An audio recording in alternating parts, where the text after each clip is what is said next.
Hello, friends, and welcome back to the Bikes or Death podcast.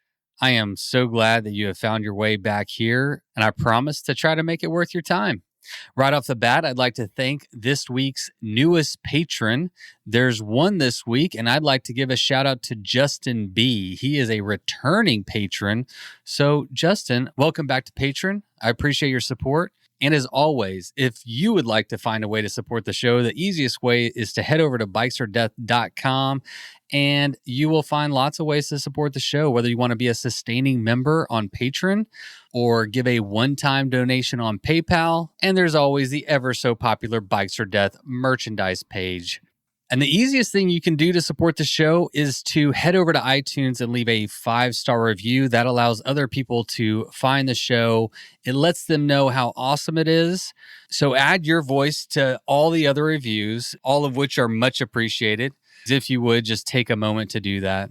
And something exciting this week, for the first time ever, some companies have stepped up to help support the show. My friends over at Rockgeist are raffling off a custom frame bag every month to benefit various organizations that uplift, encourage, and support underrepresented and marginalized groups in the outdoors. September's raffle is benefiting the bikepacking.com's Access Fund.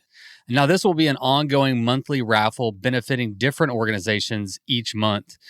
So if you're aware of an organization anywhere in the globe that is big or small that could benefit from donations, please let Rockgeist know. Entering is super easy. All you have to do is head over to rockgeist.com. That's ROCKGEIST.com.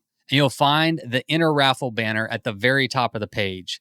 Each ticket is $5 and it enters you in to win a custom mudless frame bag. This is the same one I have. They are awesome. And if you don't win, don't worry about it. Come back next month and enter again, because every month, 100% of the proceeds from the raffle will go to support groups promoting creativity and diversity in our sport. And while you're there, check out my favorite product, the Space Link. It's the product you never knew you needed, but trust me, you do. I also want to tell you a story. This is a true story. I was on a bike ride, like I always do, and it got a little dark. So I put my expensive sunglasses on my head and tittle rode my bike around the trails.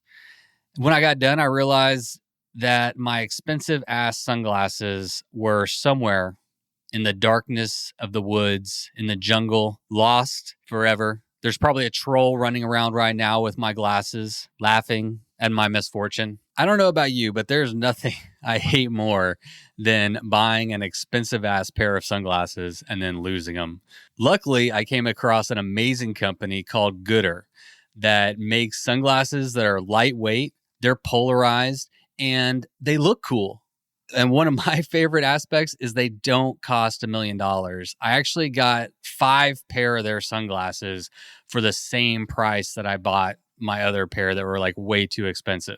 So now I know. Now I know that you can actually get a really good pair of sunglasses that look cool, that don't cost $1 million.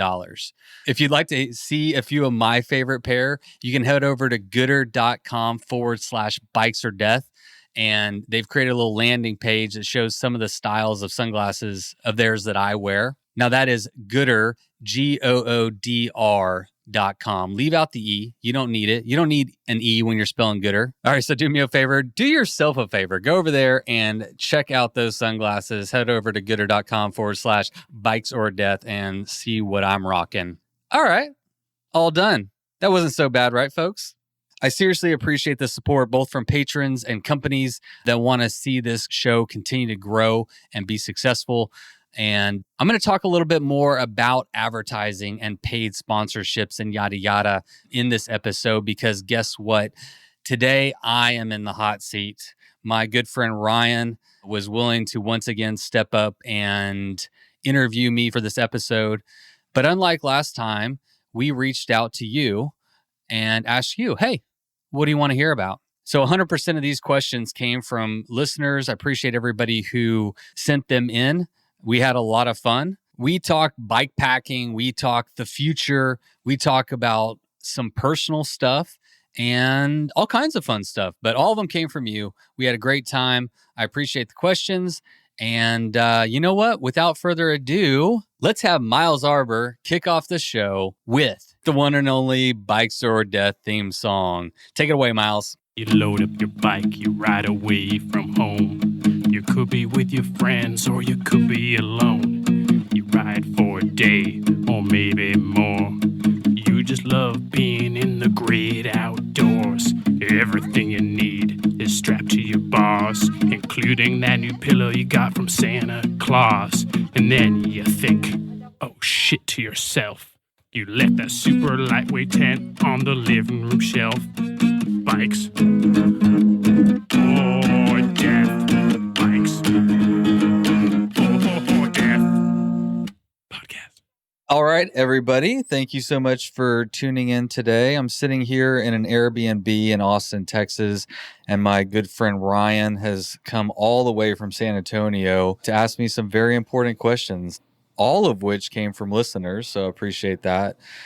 We were talking about the structure and what we wanted to talk about because we've already done this once before, and we're like, let's just ask the people. What do the people want to know? So I think 100% of these questions came from listeners, right? Yep. Yeah, all of them did.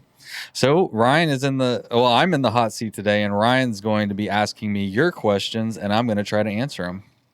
Yeah, let's do it. What do you say we just jump right into them? I'm ready. I got a beer in hand and feeling loose, feeling good. Yeah, cheers.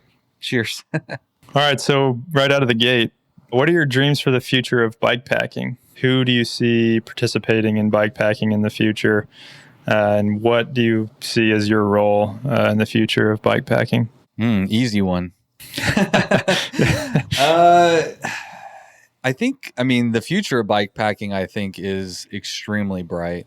Whenever I started the podcast just 2 years ago, I feel like, just a lot has changed even in the last 2 years. And maybe it's just because I'm in it now. And so I'm seeing the demand. People are emailing me and messaging me. And so I'm much more aware of the popularity of bike packing. That could be it. But just from my perspective, when I started 2 years ago and to where it is now, it's just incredible growth. Specifically like beginners, just like all the time people cropping up and wanting to find out about bike packing. I don't see it slowing down at all. I think the way that it has impacted my life, and just like a light bulb goes off whenever you find out, if you grew up camping and going in the woods and you like to ride bikes, and then you find out that you can put all your stuff on your bike, be self-sufficient. And the other thing is, one thing that I try to do with the podcast is make it accessible to people like that. Break down those mental barriers that we have in our mind of, this Aleo Wilcox or a Sophion. It's like, God damn, how do those guys do it? Well, then you talk to a guy like Fixie Dave that I just talked to, who rode the Tour Divide on a Fixie, and no one really knows about him. I know a select few do, but the point is that there's amazing humans all over that we can look to for examples. And the podcast kind of bridges the gap between the people doing these epic things to just saying, hey, get on your bike and you could go camp at a local state park or whatever it is. It really breaks it down and makes it accessible to everyone. There's really nobody, we've seen that. There's nobody who can't become a bike packer if they want to. So the future of bike packing, very bright. I see it increasing exponentially. I have no idea where the limit is, but I almost see it as unlimited. I think that just as hiking and backpacking has been a rich part of our history, especially in America, I think bikepacking I don't know if it'll be on the same level, but I see it becoming like a normal thing where you go into a academy or an REI, and we're already seeing it where you got bikes, you got bags, it's another category. It's another way to experience the outdoors. Yeah, it's kind of easy to see how there will be that progression and expansion of the activity, because it just makes a lot of sense. It's very simple and it makes a lot of sense. If you like camping, you like being outside, and you ride a bike or you want to ride a bike, it's very easy to just bring the two together. It's a really enjoyable activity. So like I said, I think it makes a lot of sense for you just to see more and more curious people wanting to join in the activity. Because I mean, I've talked to people that had no idea what bikepacking is, and they wouldn't necessarily be someone who I think would be interested in it, but almost always they're like, "Well, that sounds really cool. Like, I think I would like to try that. I think I'd like to do that because it's very appealing." A light bulb. It's like I had that light bulb. You see that light bulb go off in other people when they realize what you can do. Oftentimes what I find is you have to show them a picture because they're like, wait, what? Yeah, and they're pitching a big ass backpack probably on a road bike. I don't know what they're picturing, but whenever you see a bike all decked out with all the bags on there and you're like, oh my gosh, that's genius. I mean, it, like you said, just makes a lot of sense. So to answer the other part of the question about where do I see Bikes or Death fitting in? I mean, I think that, Bikes or Death is now a media company. I am covering events. I'm talking to people. I am producing bikepacking media.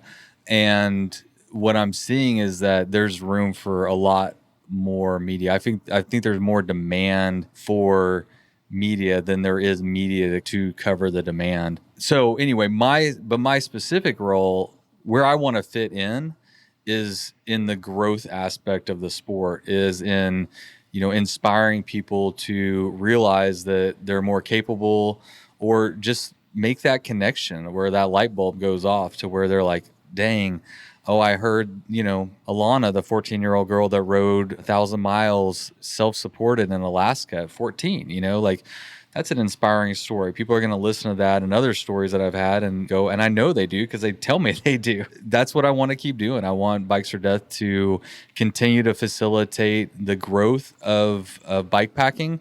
And I want to make sure that, I'm being a good example and a good steward of, what the ethos of bikepacking should be, and leave no trace, and, appreciating the outdoors and being there for the right reasons. I mean, all inclusive. Yeah. And inclusive. Yeah. Absolutely. Inclusivity is a big one as well. So I liked what you touched on just a minute ago, and you saying that, you're trying to provide something that's accessible. And so that's also something that's really important, is being that easily accessible source of information to inspire people to get into it. That's the thing, is what we're doing is not that hard. I've seen beginners do it that haven't ridden bikes. Anybody really can do this. And you don't have to do the Tour Divide. You don't have to do it. Yeah. It's cool. Those are the things that like inspire us to make us realize that there's other levels. But I haven't done the Tour Divide, and I love bikepacking. I do it all the time, but I've never done the Tour Divide, and that's okay. But that's the I think that speaks directly to the growth of bikepacking. The growth is in the recreational, the weekender, gets a trip or two a year, the everyday participant, takes their family. That is the growth, and yes, we're going to see growth in racing. We'll see growth in routes. We'll see growth in, events. Like, we're going to keep seeing all that stuff. But the biggest upswell is going to just be from regular people that want to go out and experience the outdoors. Yeah. I mean, they'll absolutely be the bread and butter and the drivers of the sport for sure. Well, if answered every question is that long, this should be a 5-hour podcast. Yeah. We only have 87 questions to go through.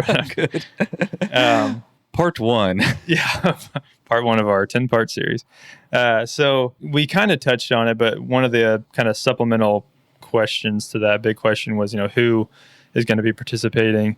And so you've said there's an obvious like uptick in participation.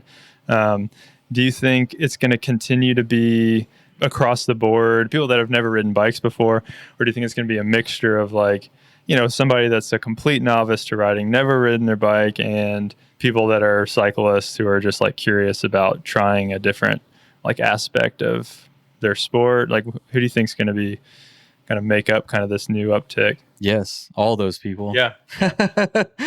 I mean, I can only speak anecdotally to the messages and the people that I interact with. And I know that, I get a lot of messages from all walks of life who are either, overweight, or, a runner, an ultra runner, or a tri guy or girl that, was like, man, I never even thought about using my bike. And I just got a message the other day.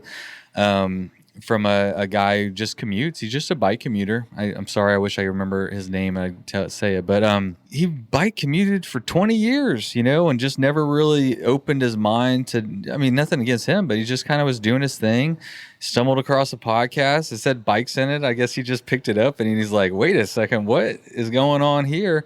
And he's going on his first bikepacking trip soon, and he's going to be writing an article actually for Bikes or Death that we're going to publish about, a newbie's experience bikepacking, going from commuter to that. And there's another girl, Amanda, I can't remember her last name, but again, she's another one who is actually, as we speak right now, on our first ever bikepacking trip. I get messages all the time from people all over the world who are hearing the podcast specifically, I know, and using that as a way to, I really think, just open up their mind to a different way of using their bike. The bike is a wonderful tool, almost unlimited possibilities that you can do with it.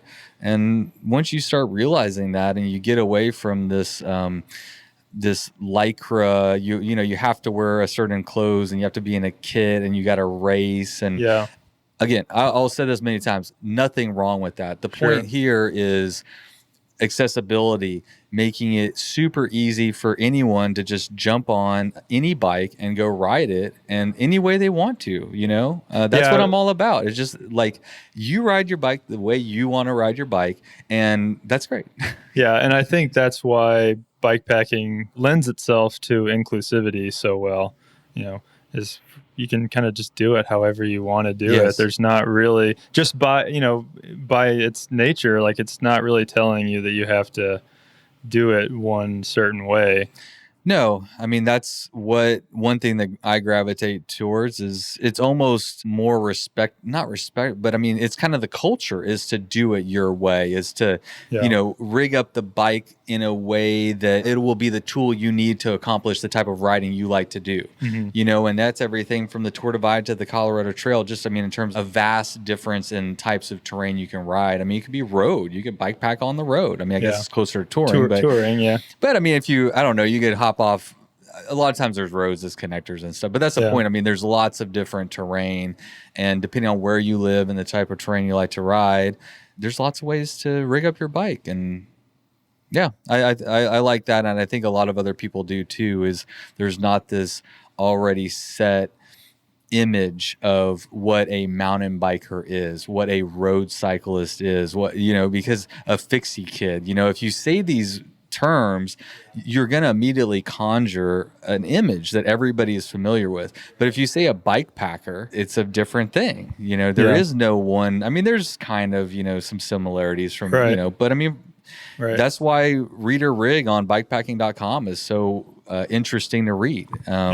They go down to everything, like what is in this bag? What do I carry in this bag? What kind of light am I taking? What dynamo? What tire? What, and everyone is different. They'll do 50 bikes, 50 different riders, and they're all completely different. Well, maybe not complete, but they're all different. So next question was, what was the genesis of Bikes or Death? Was it just some kind of circumstance, or was there like a specific bike ride that inspired it? What brought it all together for you? It's a difficult question to answer, in that, as cheesy it may sound, I feel like a lot of my life has been pointing towards this, I feel like at the age of 14, I was trying to get my Eagle Scout merit badge, and I orchestrated a bicycle rally, which I don't think many people do anymore. But back in the day, this would have been 94.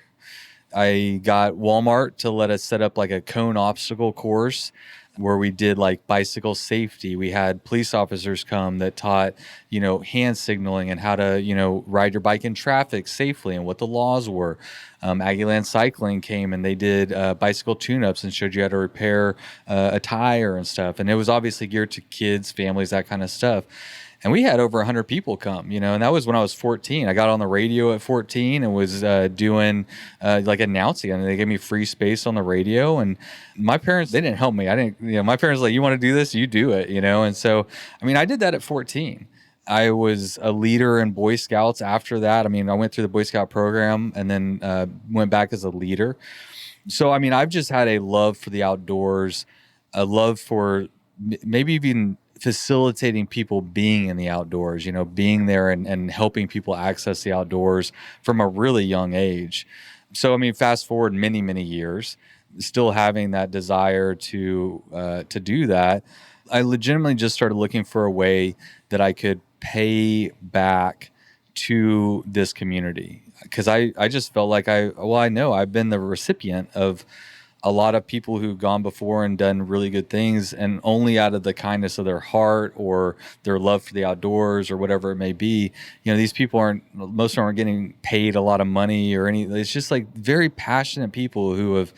I mean, we could talk about John Muir or Roosevelt or anyone. I mean, people who all the way up from there to just someone who made a route. I mean, I owe a huge debt of gratitude for everybody who's come before and made the outdoors accessible in any way. So what was the genesis? The genesis was simply looking for a way to give something back to a community that I love. And it went through different variations of a blog to YouTube to just Instagramming and try to I was just looking for a way to share my experiences and hopefully inspire some people to have the same types of experiences. I mean, that I try to get on the city council or the city board for bicycles in my local community and volunteered with locals. I mean, it's just that passion, that desire to give something back. It's as simple as that.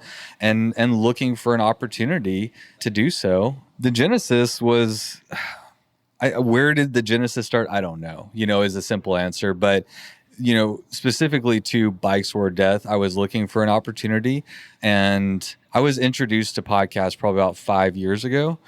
And that really, really, really, to me, satisfied something else that I was looking for in my life, which was getting away from social media, shouting matches and memes and surface level conversations. And something that I really grew a disdain for was the fact that we as people are losing the ability to communicate. And it's very, very difficult to find good information, to find even uplifting information. It's just, there's so much negativity. And I found personally a lot of comfort, or just it was nice to know that I could tune in and listen to experts talk for hours unedited about any subject on planet Earth. And you're listening to a freaking expert if you choose to. I mean, there's all kinds of podcasts out there, but those are the ones I gravitate to. I'm always wanting to know things. I have a curious mind, a hyper curious mind. I want to know the reality of a situation. I don't want to know what a meme was. I want to understand the facts that led to that meme or whatever. I mean, there's a million scenarios we could throw out, but the point is that when I learned about podcasts, I don't know, it just clicked with me where, you may read a book, you may read 10 books. With my lifestyle, always moving, don't have a lot of downtime. I can consume podcasts while I'm riding a bike, while I'm doing chores around the house, whatever. So it's satiating my curiosity. It was just kind of a natural progression of personally having podcasts have a really profound and good impact on my life, really growing an affinity towards them, believing in them as a way to deliver information and being an antidote to this shitty groove that we found ourselves in with communicating with people. And I don't know very much. For people who don't know, I dropped out of high school and never went to college. I mean, not to downplay myself. I've been an entrepreneur for 20 years and I've got other kinds of smarts that I've learned over time, but I didn't go to school where I could wax poetically about the polar ice caps or anything like that. What I have is a passion to be outside. I've derived a lot of pleasure from it. I know the impact that it can have on my life. And so Bikes or Death. Yeah, well, to say another word about, the value of podcasting is, I think, one of the reasons that we see such a big uptick in their popularity over the past several years is, precisely what you said. There's a huge void amongst people in the way that we communicate. We give each other these little flashes of ideas over social media. If we give these little flashes of our opinions, and we have 30-second conversations. Or you see somebody on, a news outlet giving, their 1 minute spiel about, some super important topic, yes. Some global issue that an expert is giving 30 seconds of, their time to. And it's like, wait, what? Like, there's this really big deal, and like I only get to hear you talk for 30 seconds about it. And so podcasting is, in my mind, seemed to kind of satiate that, and this is something that a lot of podcasters talk about is like, we're going back to having good conversation where we can flesh out ideas, good and bad. And Yes. we can try our best to put out good information and filter out the bad and really get at the heart of communicating with one another and knowing one another. That's the thing is like we have lost the ability to allow people to be wrong. Yeah. And allow us the ability to allow ourselves to be wrong. You know, like you said that so well, is being able to have a conversation and flush out ideas, good and bad, with the goal of letting the best ideas rise to the top. It's okay to be wrong. Yeah. It's okay to have a conversation. And we really need to be, and again, I'm in cycling in the outdoors, but there's important stuff there. There's people who went before the set aside land for public use, who we owe a great deal of gratitude towards, so the corporations don't come and mine the fucking shit out of it and use it as a resource like they always did before that. The more you realize the value of that, we need people to utilize it, to recreate, to do it in a responsible way and advocate for the outdoors, or there's still those corporations out there. I mean, we see it with Bears Ears. I mean, we know that there's corporations that will easily come in and take those resources and use them for corporate good or bad. Right.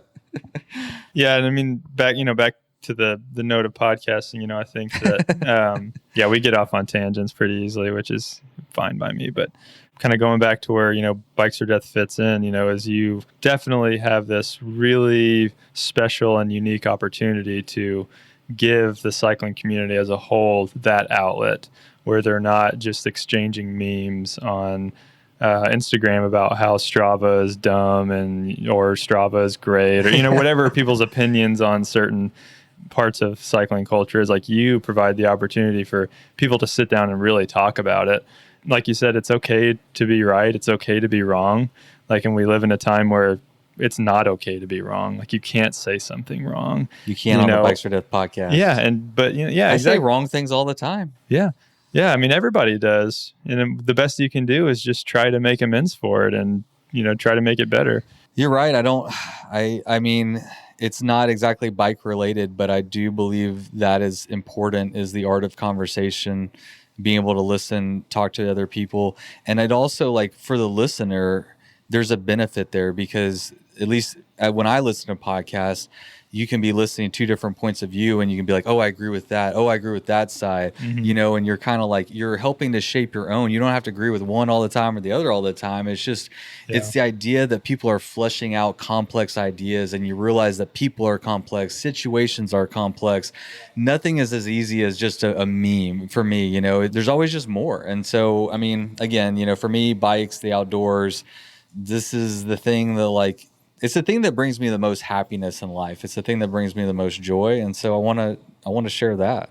I guess that would be the other point, is just wanting to give people a good outlet, a media outlet that is inspiring, uplifting, helpful, useful on a lot of ways, from the level of conversation to hearing stories from people so that they can realize that, oh, okay, I could maybe do that too.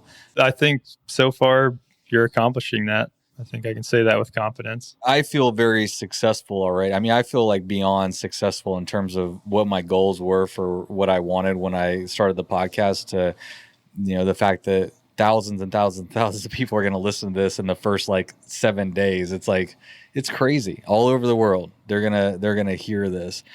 And I mean, I feel the weight of that responsibility, I take it seriously. I want to be a good resource for people. Fun, entertaining. I want to be perfect. That's all I want. Good luck. That's my goal. So this next question, I think, is a really good one, and one that I really liked a lot. And it's, how do you balance family life and the bike packing life? How do you justify or feel about, leaving family behind for an extended period of time?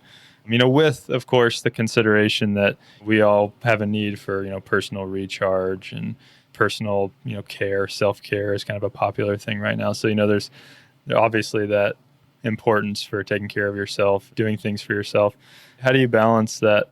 Well, I guess it's two questions. So the first one is, how do I balance it? I get this question a lot. I think it's an excellent question. And again, I can only speak from my perspective, but I can say that I have worked very hard to curate a life that allows me to go and travel.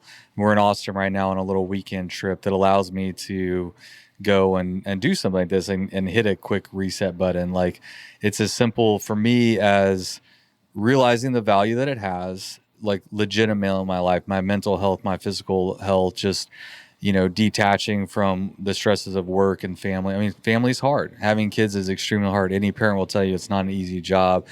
And so there's a balance there, right? I mean, that's the question, is what is the balance? And I mean, I guess everybody has to find their own balance of, how much you can be away from the family and your job and get, your fix to take care of yourself, which is hugely important. So I don't know if there's an easy answer. I can just say that I have worked, I've been probably working at least a good 10 years on getting to a point where I am now. And it's just been a progression of making choices. I've eliminated a lot of, I used to have a lot of hobbies. Now I have like one hobby. Time is limited. So you just have to figure out the things that really are bringing you most value.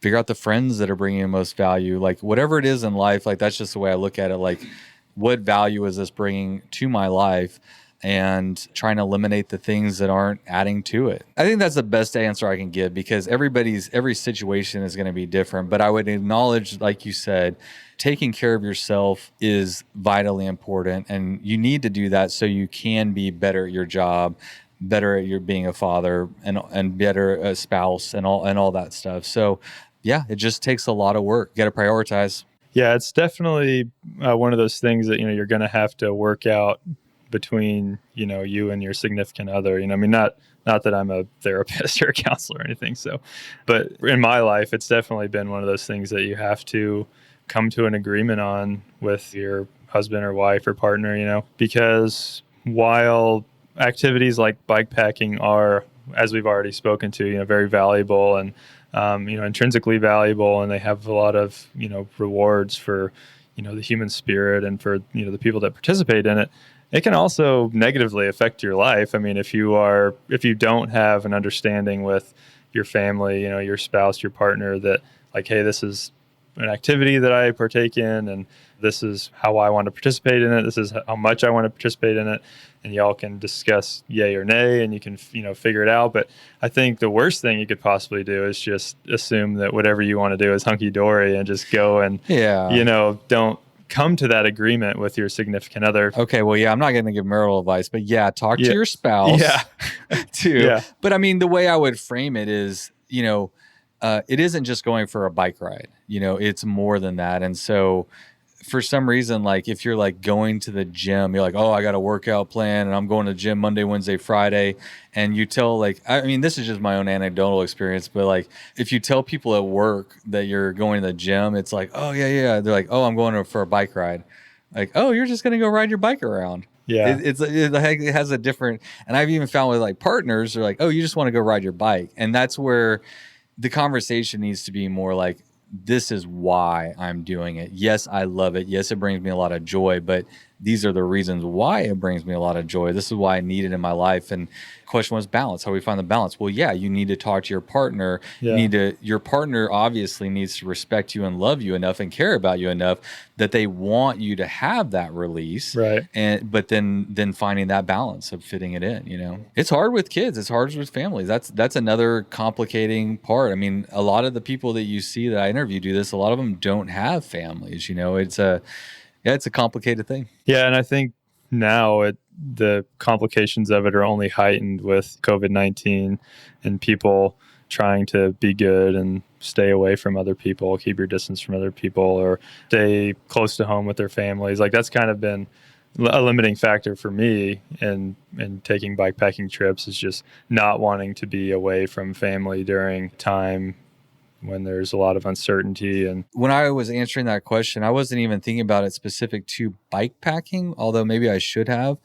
But Well, I think it applies to anything. Well, I mean, what I would like to say, I mean, making time for it, I would even prioritize. I do a lot of night riding when the kids go to bed, take an hour or whatever. You got to squeeze in, even if it's like only an hour a day or hour every other day. But just getting like a little reset, just a little something goes a long way, and not only relying on big trips to satiate that itch and that need. I've experienced the same thing. I mean, not many people are able to recreate the way that they're used to, and it's been hard for me. I derive a lot of satisfaction and self-benefit to myself by doing those things. I try to always shift my perspective. I'm kind of an optimistic person, and so I'm like, okay, cool. Well, like, what's in my own backyard? Like, what are the resources that are like closer to home that I'm not tapped into? Sarah and I, we just, a couple weekends ago, we just scouted a new route in East Texas. We got in the truck and like just drove around, and it's like, okay, something we can do close to home, check out some new routes or roads and put together a route. And so, just changing. It's just a little bit of a change to what I might be wanting to do. But I mean, I think you hit on something important. It's that when you're finding this balance between family and your activities and your own personal health and well-being, like you said, you don't have to spend, a month or however long riding the Tour Divide, like, just to get some kind of satisfaction out of, participating in a recreational activity. We used to go out to Sam Houston. We would drive 40 minutes, from College Station, park the truck, and just go do an overnighter or a quick ride. We were done, what do they call them? 24-hour trip. So 24 hour. That's what I was looking for. Yeah. And so it's like you can do these little things where you're not like, quote unquote, leaving behind your family or whatever else. You can do quick, easy stuff. Another one about the family is take your family to the campground with you. Yeah. You bike pack to the next campground, and then your family meets you there. Yeah. I mean, it's another level, but it takes a prioritization of it. Yeah. Getting the family on board, whatever it is, and you have to be purposeful about it. For sure. Purposeful life. Absolutely. Yeah. And I think it's also worth saying that, best case scenario, you get your family involved. I mean, that's kind of, nobody says that. Like, for instance, my wife, she's not a bike packer. She likes to ride bikes around the neighborhood, but that's perfectly fine with me. Like, she doesn't have to be a bike packer. She doesn't have to be super interested in that stuff, but she likes camping and she likes spending time with our family. So, hey, let's figure out a way to get all of us involved, and we can all, participate in it in one way or another. So I think that's something important to look at too. It's good to do things on your own and have your own alone time and your own activities, but instead of looking at it as like, well, how do I like leave the family behind and go do this thing? I guess if you like your family enough and you want them to be involved, try to work out a way where you can do it together. And if you're one of those families that you see on bikepacking.com that are like doing the Baja Divide together, then well, even better, I guess. Yeah. I mean, that's a whole new kind of interesting and special experience. Absolutely right. I mean, that's one thing that I think that this podcast and just more media is good at, is we used to only have the examples of, you'd only hear the stories of the people who do epic stuff. You don't hear the stories as much about the family that, went to a local state park. But that's the stuff I like to talk about, But like I don't know, that's the connection right there. That's like taking the big idea and boiling it down. Yeah, you just need examples. Like having examples of other people that do it we know that. We know that whenever someone breaks a record, they're like, oh my gosh, and then 3 more people go and break the record or what. I mean, it's just, people need like an example a lot of times. Yeah. Just know other people are out there doing it, and then they're like, oh, okay, I can do it too. Yeah, and it goes back to what we were saying earlier. I mean, it's the bread and butter of the activity. Really, I mean, it doesn't matter if it's bike packing or road cycling. There's more road cyclists that are just like your neighbor next door, your average person, than there are like elite road racers. I mean, they're a very small portion of like the cycling population. So, again, this goes back to, offering that accessibility. It's showing people that you don't have to go on Instagram and compare yourself to somebody who is riding the Tour Divide, because the reality is you may never be that person. And so there's no, like, maybe you will be, but maybe you won't. So find your happiness in the activity. You find your style or your place in the sport. And if it's taking your kids to the state park 5 miles down the road and spending the night, like, great. That's good. Like that's maybe awesome. I mean, I make an argument that's more impactful. Being an active parent, raising your kids with those kind of opportunities. Yeah. How is that going to shape them in their future? I mean, what kind of longevity is that going to have? I mean, yeah. It's definitely played a role in my life. Of course, I could make an argument for professional cyclists that they get a lot of people into the sport too. So, I mean, it's all good. Like you said, find your. I can't pick a side because I'm for all of it. Yeah. But that's the point, is giving those examples and having them readily available so that people can realize that I don't have to be a Alexander Houchin and go like single speed the Tour Divide. Like I can just be a cool dad that takes my kids out bike packing, camping, s'mores around the fire. Absolutely. Hey, what's that bug? What's that tree? Let's go swim in a river. Yeah. Those are beautiful. I mean, as a parent, I'm crying, I'm tearing up. I mean, having those experiences with your children are equally as valuable, probably. That makes me think, definitely don't view how other people are participating and let it limit you because you're thinking, well, I'll never be that, because that just in general, not just for cycling, and that's just not a good way to live, period, whether it's cycling or bodybuilding or racing cars or whatever. It's just I've always viewed stuff like that as just inspiration, like not a look at that and I wish I was that. But I like to, and not everybody can do this because some people look at social media and stuff like that and it can be a really depressing thing for them. But if you can use it as more of just an inspirational thing and realize that everybody that you see has worked very, very hard probably to become good at what it is that you're seeing them do. That is one of my favorite things to do on the podcast, is to really break down what some of these like elite athletes do and help people realize that the only difference is that they didn't have a job. They lived in a tent. They lived in a bus. They never had kids. They ate rice for, months on end. You don't always see the whole story. That's the point, man. Is like you just see that somebody did something and you're like, oh, I wish I could do that. But to be able to talk to him and be like, well, I worked my fucking ass off and it took me years and years and years and I sacrificed a ton, so much. But again, it just comes back to prioritizing what is important to your life. And they prioritize that. They prioritize that big ass trip, that race, what it was. And they sacrifice friendships. They sacrifice, lots of stuff. Their future career, maybe. Maybe they're not like working on a career and building a 401k right now. I mean, who knows? So, it's like we said, they found their own way to do it, just like the mom or dad who takes their kids to the state park found their way to do it. Yeah, it's all good. It's all good. Yeah, don't be limited. So kind of on that note of family bikepacking balance, the next question was, what advice do you have for someone going on a bikepacking trip with a significant other? Don't do it. We just got done saying, take your family bikepacking. I'm complicated. What can I say? That's a complicated question, obviously, because every relationship is different. There's so many variables there. Does your partner cycle? Do they like being outside? Is one of y'all's faster than the other? Do y'all, do you get along pretty well or do you fight a lot? There's so many factors there. But I've talked to enough people and I've been a couple on rides and stuff, and the biggest advice or the best advice that I've ever heard, and I think it makes a lot of sense, is you don't have to ride together. You both have the route.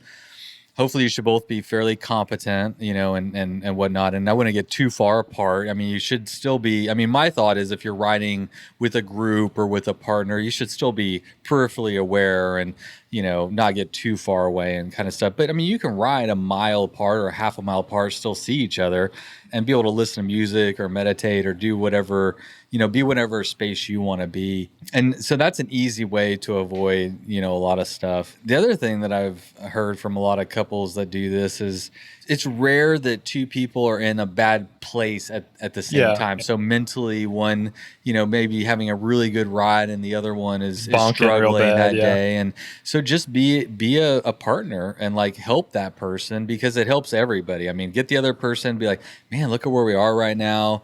Could be stuck at work, but we're here on top of a mountain. Yeah, it's hard, but we're here. Let's eat a cookie. Let's, take a break, whatever. Set up a hammock under a tree and take a nap, whatever you need. But like, be there for that partner and be a resource for them, and not like feed into that. Because if you get two people who are going down a negative spiral, especially in like a remote area, it's just not a good thing. And if you're going to go and be self-sufficient, the overriding thing for both people is the safety and the safe completion of what you're trying to do. And so getting both people to the finish line should be a priority, and not, fighting over, whatever it might be. So yeah. Do you have any advice? Yeah. So, I mean, I think it's probably pretty safe to say that you should have a good and strong relationship with the partner that you're going with, that, y'all have that relationship where you're building each other up, have the willingness to help each other out, and not get flustered and mad. And because no matter if it's bikepacking or any kind of trip or event or, activity that you're doing that's taking a lot of mental fortitude, a lot of, physical strength, people tend to get cranky. I mean, people get upset. Some people are euphoric and everything's hunky dory, but sometimes when you're under a lot of physical stress or mental stress, you can get, you can get grumpy, you can get stressed out, you can have anxiety. And so making sure that you have a relationship with that person, that partner, where, again, like you said, you're not just going to go into that downward spiral. And, just being aware of your partner. Like, if you have a partner that's not interested in going bikepacking, don't take them on a bikepacking trip. Don't force them to go on a bikepacking trip, especially something where you're going to be like doing something really difficult and something that's, strenuous on your relationship. I mean, for me personally, I wouldn't do it. It seems ill-advised. Yeah, it seems ill-advised. And so just because you don't I think a willingness is the most important thing on your partner. Like, they don't even have to be an athlete, but if you have that willingness and desire to be out there, that's going to carry you further than everything, because it's going to be hard. I mean, something's going to go wrong. You're going to get tired or hungry. That's a given almost, unless you do something really, mild. But yeah, it's probably going to be a little bit hard. Yeah. And I think also it's important to remember that, like, you don't have to have a partner that wants to go bikepacking. Don't let that limit you, or don't let that get you down. I mean, like I said before, my wife doesn't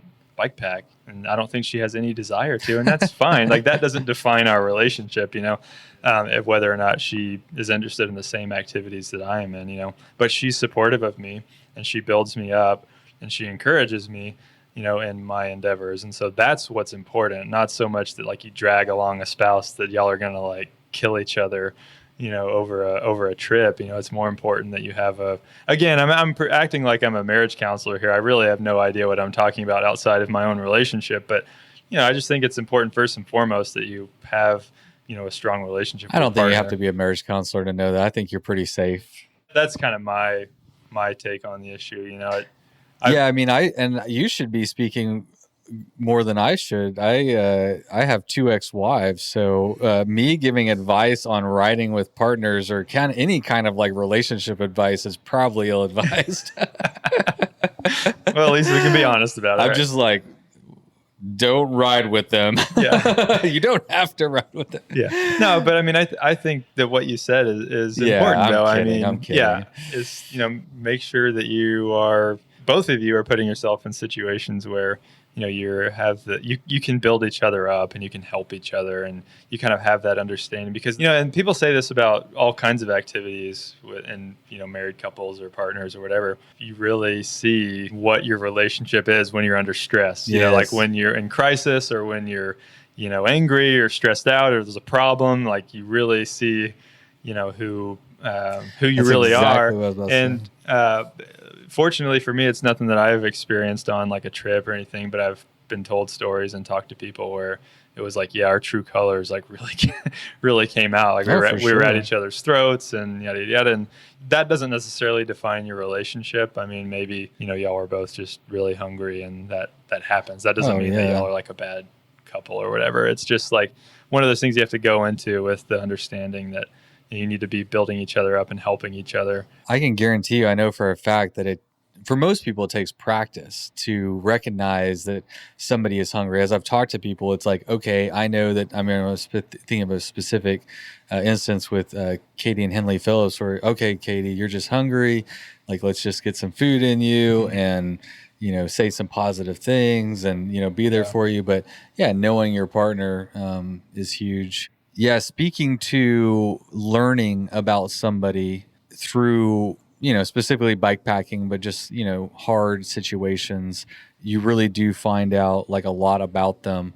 And while I can't speak to my successfulness of riding with partners in general, I did just take Sarah on a bike packing trip in Santa Fe, New Mexico. And it was legitimately like we got her a bike and it was her fourth or fifth ride. And it was on a loaded period, bike. like fourth or fifth bike ride, period. Legit. Yeah. Like fourth or fifth bike ride, period. That's cool. Never ridden a loaded bike, nothing. Picked a loop off of bikepacking.com that Cass Gilbert put out right out of Santa Fe. And it was like listed as a beginner route. He was one of the people that like had his kids like on the route with him. I'm like, okay, yeah, we got, we can definitely do this. It was like 50 miles or something, nothing too crazy. But it was hard. It like turned out to be a lot harder than I was expecting. There was a lot more hike-a-bike. It was hotter than I thought. We're from Texas, so there's always humidity, and then obviously it's drier. You're at 6,000 feet instead of 200 feet, and all these things like come together. We're going slower than maybe I anticipated, so all these things come together, and we're low on water, and it's hot as fuck, and we're hiking a bike a lot more than we thought we were, and it just turned out to be hard. Like what I intended to be a like fun introduction to the outdoors. Well, not really introducing her to outdoors, but just an introduction really to bike packing and traversing a landscape on a bike and camping under the stars. Turned out to be really difficult. And it was difficult for me. It was more difficult for her. But I got to give her credit. I mean, I learned a lot. I told her that, during the day, we just like got through it. Therefore, we took stops, and I did all the things I think you're supposed to do as a partner. I could tell it was hot. We stop in the shade. We drink some water. There's no hurry. We got all day, whatever. But she never complained, not once the entire time. Never thought about giving up. I'm like, we could call in the cavalry. We can do, no, I'm good. I know I can do it. We just, take it slow, think it through. And so it was a very positive interaction of seeing how someone is really going to react whenever it's something as very challenging outside of their comfort zone, when you don't have all the food and water and nice things that you're used to having. And you just throw them out in it, you're going to learn really quick how somebody is. But yeah, if you can just like be there for that other person and not let yourself get mentally down, that's the worst thing we can do is get in a mental, like a bad mental headspace, So yeah, stay positive, my friends, and take somebody bike packing on your like fourth date or whatever it is. If you really want to find out, that might be a good test. Actually, it's like, if you're a hardcore bike packer, that this could be a part of your life, and you want a partner that can do it, like maybe find out early on if that's something they're keen on, rather than getting a year in and trying to figure it out. Yeah. So since we're still kind of on the topic of family and significant others, this question was kind of a cool one. So what's cooler, learning to ride your bike or teaching your kids to ride? Oh man, that's such a good question, and I don't have an answer. What is cooler, learning to ride or teaching your kids to ride? Probably learning to ride might be the surprising answer, but because riding bikes has had such an impactful and important role in my life, and it's allowed me to be a better father and all that stuff, like we said. I mean, maybe I would have found a different outlet. Maybe not. Maybe I wouldn't. Maybe I'd be working an 8-to-5 job that I hate and working out at Planet Fitness after work. But as it is, bikes have brought a lot of value to my life, and because of that, I'm more active in my children's lives. I'm taking them outside. We're riding bikes together, and really, a big motivation for getting my kids on bikes is so that they can go ride with me, and that I can I can continue to do what I like to do and include them because I want to include them.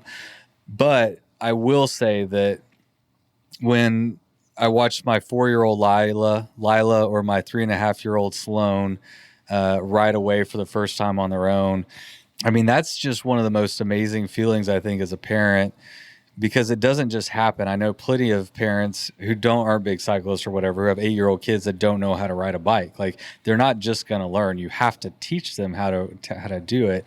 And so anytime you instill, like, you pass something on to your kid and you see them take that skill and they utilize and they're having fun with it and they're learning and they're falling and they're growing. And to me, that is such a fundamentally important thing about being a kid, is allowing your kid to experience life. And through those like little microcosm life events that you're allowing them to experience, they're learning to grow and develop and learning the motor skills and all that stuff. So I take it way more than just like learning to ride. It's teaching your kids how to be capable human beings, period. And that's just like one example of how we do that as parents. Yeah. I like this question because it's really kind of complex, kind of oddly complex, because it's not so much about just riding bikes. I mean, obviously, I can remember specifically the day that I took my training wheels off of my bike and that I went down the road on the street I lived in without training wheels. I can specifically remember it. And so it's, in a way, equally as cool to be able to see your kids do that. But for me, it's maybe more impactful just because you're actually seeing it, like passing that down to someone else, and you're seeing the enjoyment that they're getting. And you also have the awareness and the understanding that they are now experiencing what you experienced. And it's like, it's really cool. And I mean, in general, that's one of the fun things about having kids, just as it is you get to see everything again new. It's like you get to do everything again for the first time by passing it on. And so, to me, that's what's been really cool. Like my son's, I don't think he's quite old enough and ready to go without training wheels yet, but he's still on training wheels, and we're working through, a little 12-inch bike on training wheels. And it's hard. It's complicated. Like, you can't always get a 3-year-old to participate and do things. So it's not like this easy process where you just throw them on a bike and they go on down the road off into the sunset and it's this beautiful thing.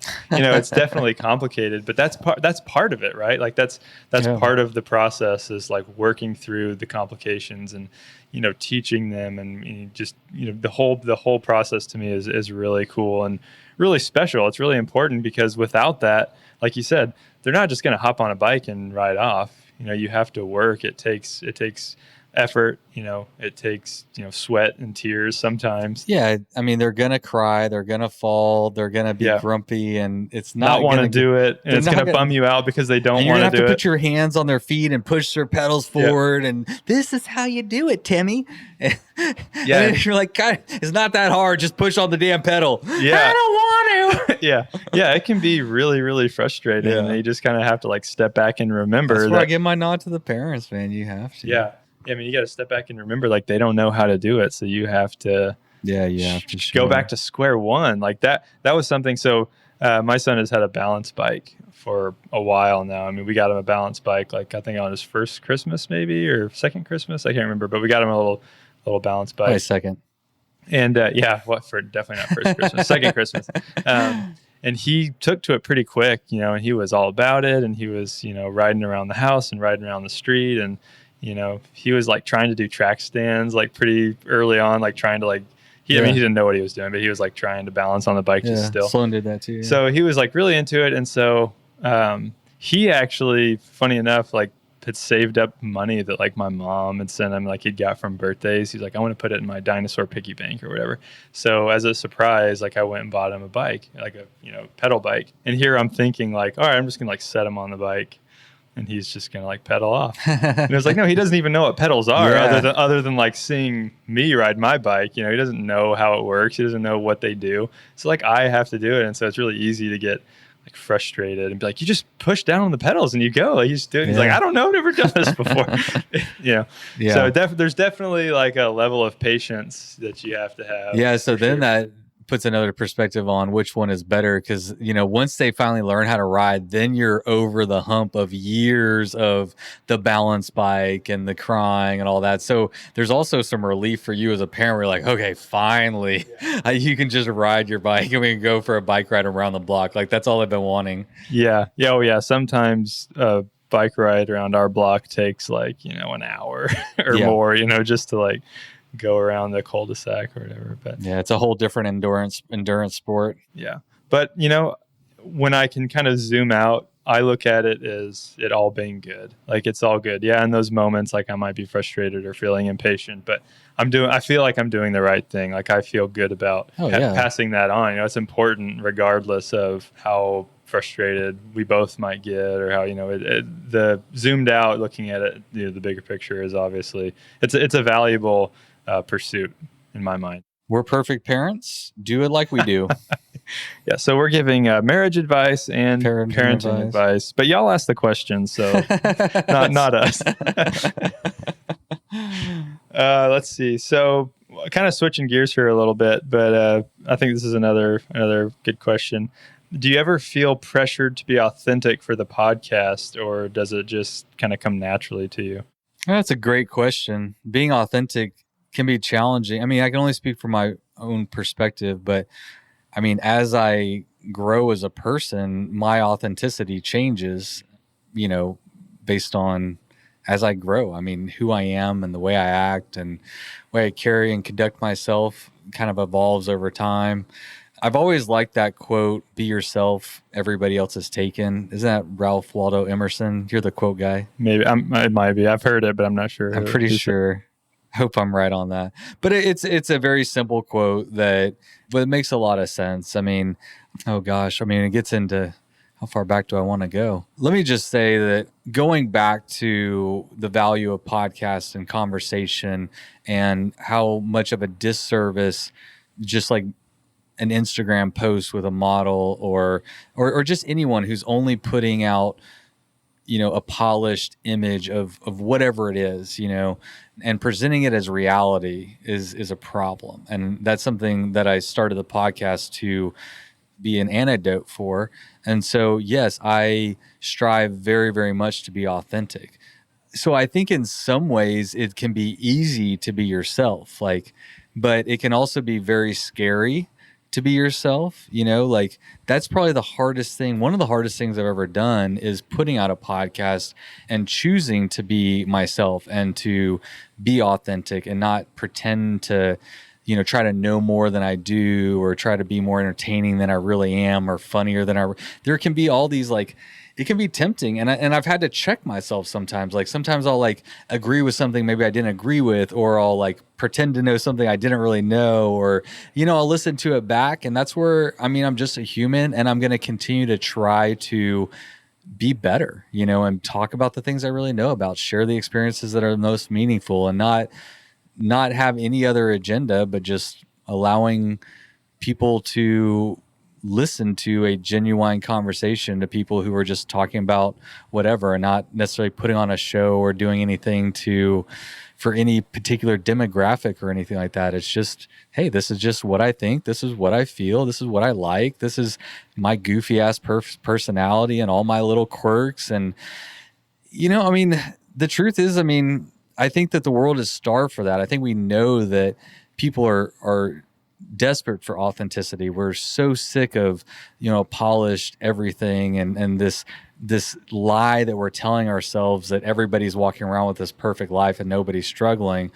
But it's harder to do it. So no, it doesn't come naturally. Being yourself is kind of like a natural thing, but you have to be purposeful about it. Yeah, you have to be purposeful. I had to decide, am I going to try to be funny? All these ideas, am I going to try to be more entertaining? Am I going to, I don't know. I don't know. But I just decided early on, I'm like, no, I just want to be me.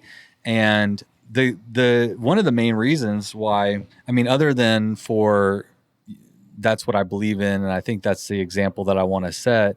but also just because if I'm going to have a podcast, I'm going to record for hours and hours and hours, and this being something that I want to do potentially for the rest of my life, I don't want to have to pretend for the rest of my life. Like, I want this to succeed or fail based on who I really am, so that when I'm doing it, I don't have to fake it. I don't have to pretend. I don't have to like stress about it. Like, if people like the podcast and they like me, that's cool. But if not, then I can just go away and it's fine. I'll do something else, But this idea that I have to pretend or put on a show, that is way scarier to me than just being myself. So while being myself is scary, it is less scary than trying to pretend to be something else for the next however many years. In that same vein, it takes like a level of self-awareness and what it means to be your authentic self, and then to kind of let go of all of those worries about if you're being funny enough, or if you're being smart enough, or if you sound like you know what you're talking about enough. And that, I guess, to kind of get more at the question, does that come naturally? It's like, well, kind of in a way, no, because like you have to be thoughtful and purposeful about it. And like you said, check yourself. I mean, I feel like we're having a pretty open and honest conversation, and maybe that's just the relationship that we have. But for some people, when they're engaging in conversation, maybe they're thinking too hardly. That's not even a word. They're thinking too much about, like, well, am I sounding like smart enough? Am I sounding like I know what I'm talking about? And I think that speaks to just the society, quote unquote, that we live in now. People are more worried about sounding like they know what they're talking about than just having an honest conversation. And if you're not being authentic and you're not being honest and you're not being thoughtful or whatever, then you allow that opportunity to say, okay, well, like, how do I go back and actually be authentic? And how do I really kind of get deeper at what I really do think and what I really do believe and how I really do feel about something? So on some level, it might come naturally, but you have to kind of work at it. You have to kind of keep yourself in check when you're opening yourself up to someone else, in conversation and kind of being vulnerable. So is that kind of been your experience? That's a great way to say it, because I have to be honest with myself about, I'm not a hardcore bike packer. I've only been doing this a few years. There's a lot I don't know. I didn't finish high school. Like I've had just a weird life where like I'm not the most educated person that there is, but it's hard to get me to shut up. I have an insatiable curiosity. I've always kind of been okay not fitting in. Like I've never really 100% fit in, and I like standing out a little. I've never really shied away from just being me or the pursuit of who I am. And again, that changes over time, but I just really had to approach it with, okay, Patrick, let's take an evaluation of what your assets are, what your weaknesses are. And the good thing about a podcast for me is that I'm super naturally interested to talk to these people. I mean, that's the thing, is like, there wasn't as much media as I would like to see, like a real conversation with like the nuts and bolts of how you train or what it's like on day 4 when you've only had 2 hours of sleep. Or I'm just curious. Nobody knows these questions. There's not that much information. So it's a very natural thing for me to want to be curious to find out. I also have always throughout my life gravitated towards intimate conversations. While I do very well at talking in a intimate setting with one other person, I do very, very poorly in group settings. You've put me with a few people, and I'm not like super awkward, but I'm not. I don't feel as comfortable to. I don't know. They wear me out, honestly. They're just surface level conversations where you have to think of things to say, and you're not really talking about anything too important, and those like really wear me down, and I struggle with those. They're like, there's more anxiety for me there, and we're actually going to probably, I think, dig into some anxiety and stuff. So maybe I'll talk a little bit more about that. But for whatever reason, I naturally gravitate. Like I feel very, very comfortable being in a situation where I'm talking to somebody and I'm asking questions. I'm less comfortable being asked questions, but getting used to it. Yeah. Well, then let me ask you another question. Please. I can't wait. I was hoping there was more. So one of the questions was, what has been the role of cycling in kind of helping with your anxiety? How has cycling helped with that? It's a big question. And this is a topic that, as I've gone through my life and as I've gone through the podcast, mental health is something that I know I've narrowed my focus on and want to talk about. And I want to hear other people's stories. And I would like to take this opportunity to just share a little bit more about my personal struggle with mental health. And it's a long story, so I'll try to be as brief as possible. But I can tell you, I remember the exact day when I was 14 years old. I was walking away from a little league baseball game, or maybe I guess it was above. I wasn't much of a baseball player, but anyway, so I was 14. I'm walking away from the baseball game, and all of a sudden, the world started kind of spinning, and I couldn't breathe, and I started like hyperventilating, and I wound up throwing up. Didn't really think much about it at the time, but I remember, it was like a really visceral experience, and was like, what the fuck? And then after that, obviously around the 14, something in my biology, chemistry changed, and I started to experience severe social anxiety. The problem is I was raised in Mormonism, and it was much more Jesus will fix you than medicine will. And not to say Mormons don't believe in medicine, they do, but there's still this overriding, God and let me bless you and take the sacrament and, that kind of stuff. And not as much talk about mental health. And also that's probably just generational, like my kids are going to benefit much more from me knowing what I know about mental health, being able to identify it in them if they're struggling and being able to help them. My family, they didn't grow.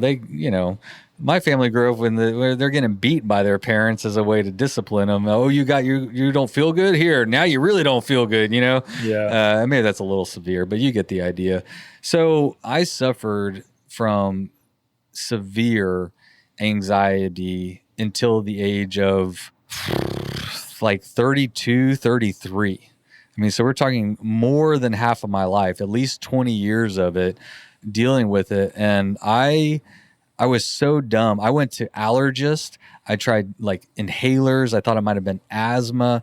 I thought it was a diet. I tried all kinds of different diets. I went to all kinds of doctors. I went to therapists. For some reason, actually, I didn't go to therapy. I went to doctors because I always thought it was something.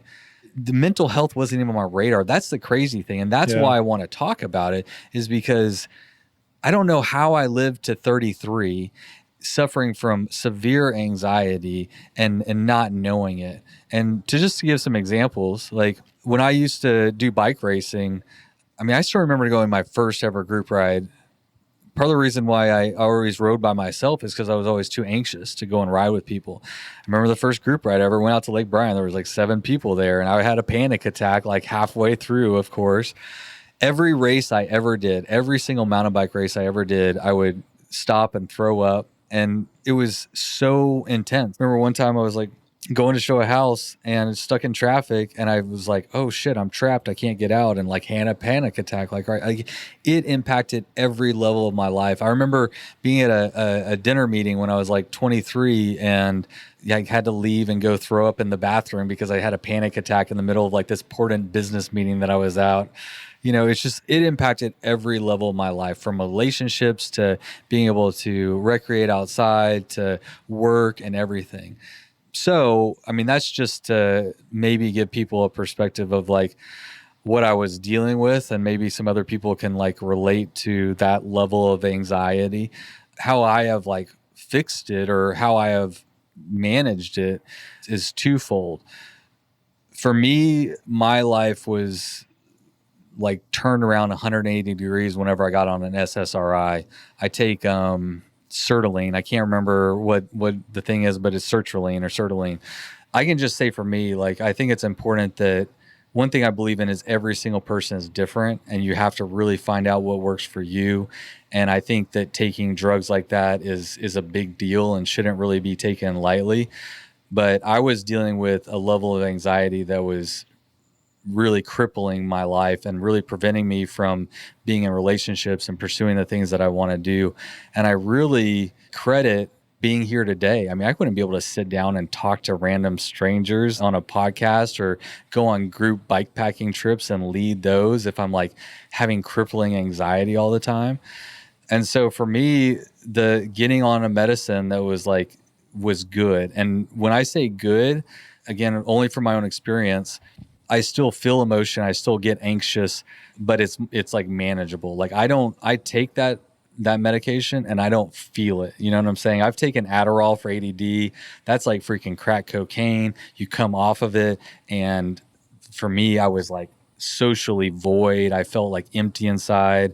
And so I weaned myself off of that. I took Xanax for a long time. So when I first found out about anxiety, started taking Xanax, quickly got addicted to Xanax. That's a very easy, and I'm not a doctor. That's a scary drug. I'll just say that. Like for me, that was a scary drug, and having a history with drug addiction, that's something I'm very aware of and I'm scared of. And so I went into my doctor and I was like, dude, I'm taking way too many of these. And that's when he put me on an SSRI. And it's been everything. I mean, it is really, as much as I hate to rely on a drug, it's just a personal thing with me. Like I would rather fix things holistically. I'd like to just go on a bike ride and that fixes all my problems. But the truth is I tried that. I tried fixing myself through, healthy eating, diets, exercise. And for me, exercise, because of when I would like exercise, I'd lose my breath, it would send me into a panic attack, which every doctor will tell you is like counterintuitive. But for me, that's just what it did. So, but just because I have that medicine, like I said, it doesn't mean that I don't still feel anxiety. And that's where the bicycling and living a healthy lifestyle is still like hugely important. For me, it does more than just curtail anxiety, but it gives me the endorphins that I need and the mental boost and the mental release. The way my brain works, like it's always going a million miles an hour. When I'm in movement, when I'm in motion, it just slows the world down kind of, and it like releases something so I can like really relax. And for me, the only place I've found that is when I'm riding a bike, that I can achieve that a level of just kind of like letting things kind of relax a little bit more, not always feeling like I need to do something or be reading something or whatever it is. So that was a lot of stuff. So I think an important takeaway from that is that like we said on other topics is, you just find what is best for you because everyone is different, right? I mean, that's kind of a cliche thing, I guess, but everyone is different. Not everyone should be on a drug. Not everyone should rely on, diet because, just in terms of brain chemistry, a diet isn't going to rewire your brain chemistry. So, you need to rely on, experts that know what they're talking about to help you in that regard. But, so it's finding your own way, it's finding the way that is best for you, whether it's prescription medication that's given to you by a professional and an expert, or it's a way that you can work it out on your own. I think again, it's just important to find that for yourself. And for me personally, I've struggled off and on with similar issues of anxiety, and I've struggled with some bouts of depression here and there over the course of the past 15 or so years. And for me, and maybe I'm fortunate in this way, but for me, it's always been very easily remedied by physical activity. I went to a doctor, when I was in like high school or just after high school, with anxiety, and they prescribed me, some medication, and I hated it. Like it just, like from the first time I took it, it made me feel awful, like absolutely awful. And I just wanted nothing to do with it. And so I went back, and luckily, I feel like this doctor was, willing to work with me and find a solution. He just said, like, how active are you? Do you do physical activity? Like, do you eat well? All this stuff. And at that time, I wasn't. I was working a cubicle job and not really doing anything healthy. And he said, well, find some kind of physical activity that you enjoy. And I went and bought a bike at Walmart. I bought a Walmart, like a Schwinn Walmart bike, and just started riding it around my neighborhood. And when was that? That was, do you say when was that? Yeah, when was that? That would have been 2008, 2007, 2008, I guess. Interesting. Yeah, 2007. So that was like your reintroduction to bikes as like an adult? Yeah. Through your doctor's recommendation, not specifically bike, but just seek a... Yeah. I mean, I grew up riding bikes. I rode bikes with the family and with my dad quite a bit and stuff, but I kind of didn't really do it that much through like the high school years and stuff. But yeah, so he was like, was like, well, I rode bikes as a kid. Like, I'll go pick up a bike, and rode around. And it was that coupled with, like, I got a gym membership, and I started, like, camping more and going and doing backpacking trips. And because I grew up camping and stuff too. So I was like, well, I'm just going to try to go back to some of the stuff that I enjoy doing as a kid, And I mean, it was night and day. I mean, it was like, for me, when I was engaged in those activities, when I was participating in that stuff, I mean, it was like problem solved. It was like, it was cured, I was like done. Like and for me, I don't know what it is necessarily like systematically, but for me, it felt very much like I was just like flushing it all out. Like, all the anxiety. I call it a reset button. Yeah. It's the same concept, like for me, I have all this stuff going on in my head, all these stressors, I'm not sleeping at night. I'm super anxious. Like, I can't breathe without feeling like I'm having a panic attack. And then like I go out and ride a bike or go on a hike or even just sit outside sometimes, like just sit outside. And it's like, it just gets flushed out for me. And again, that's not going to necessarily work for everyone, but that's what helped me, and that's, generally like if I have a friend or somebody that's close to me and they come to me and open up about, I'm feeling anxious or depressed, I'll, of course I tell them, you need to find what works for you and, possibly seek professional help. But what's worked for me is, go for a run, go for a bike ride, just go outside and just experience something different than what you're used to, which is what I did. And it was extremely, extremely beneficial for me. It takes like everything else. It takes the work to go through it. And my goal with the podcast is not only to like share my story, but more than anything, to talk to a lot of different people about their journeys, because like Pepper Cook said in our interview, it's not a matter of if somebody is dealing with mental, health issues right now. It's, when was last time? When will you again? How can you prevent it? What can you do? Everybody, I think on some level is going to have some anxiety, some depression, some, things that they're going to deal with. And one other thing that I wanted to add is trying to live a life that you're happy with. Like when you lay your head on your pillow at night, are you anxious because of all the things that you didn't do? And see, the problem is with anxiety is you can start to worry about things that you shouldn't be worrying about, right? So then it becomes focus on the things that you can really control. Let go of everything else. That's what I really try to do is like, okay, this is who I am. This is the time, talent, opportunities I've been given. I'm in this moment. What's the best I can do? And if you just live a life where you're purposely just trying to do your best and you can lay your head down on your pillow that night and you're like, yep, I tried really hard today, or maybe you didn't. But then the attitude is, okay, well, now I know that I didn't do very well. That didn't feel good. I don't like that. So I need to do better next time, right?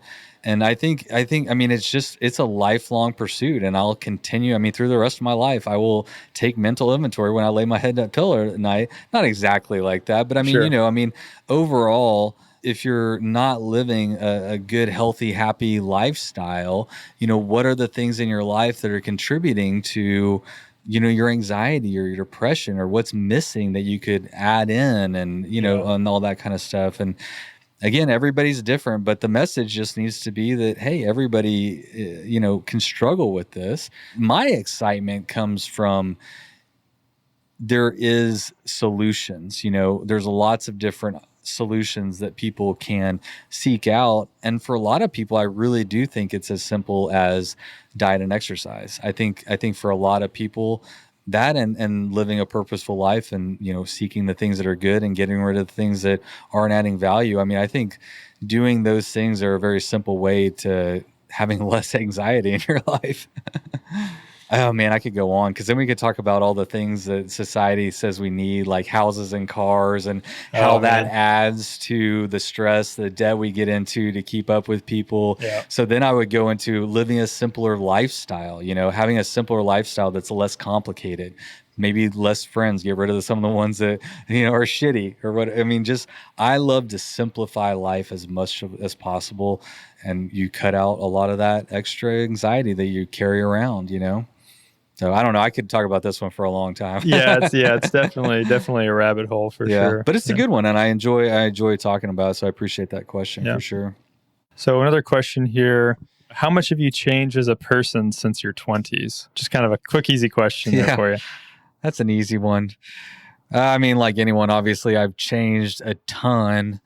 I mean, just to kind of give a snapshot, God, 20-year-old me was living on a couch at my best friend's house in Denton, Texas. I didn't have a job. I mean, I'd already been arrested 5 times. I was about to be arrested. Actually, no, 4 times. I was about to be arrested for the 5th. That 5th time, I wound up being in jail for like a week, which is the longest time I'd ever been. Usually it was just like quick in and out for drug stuff.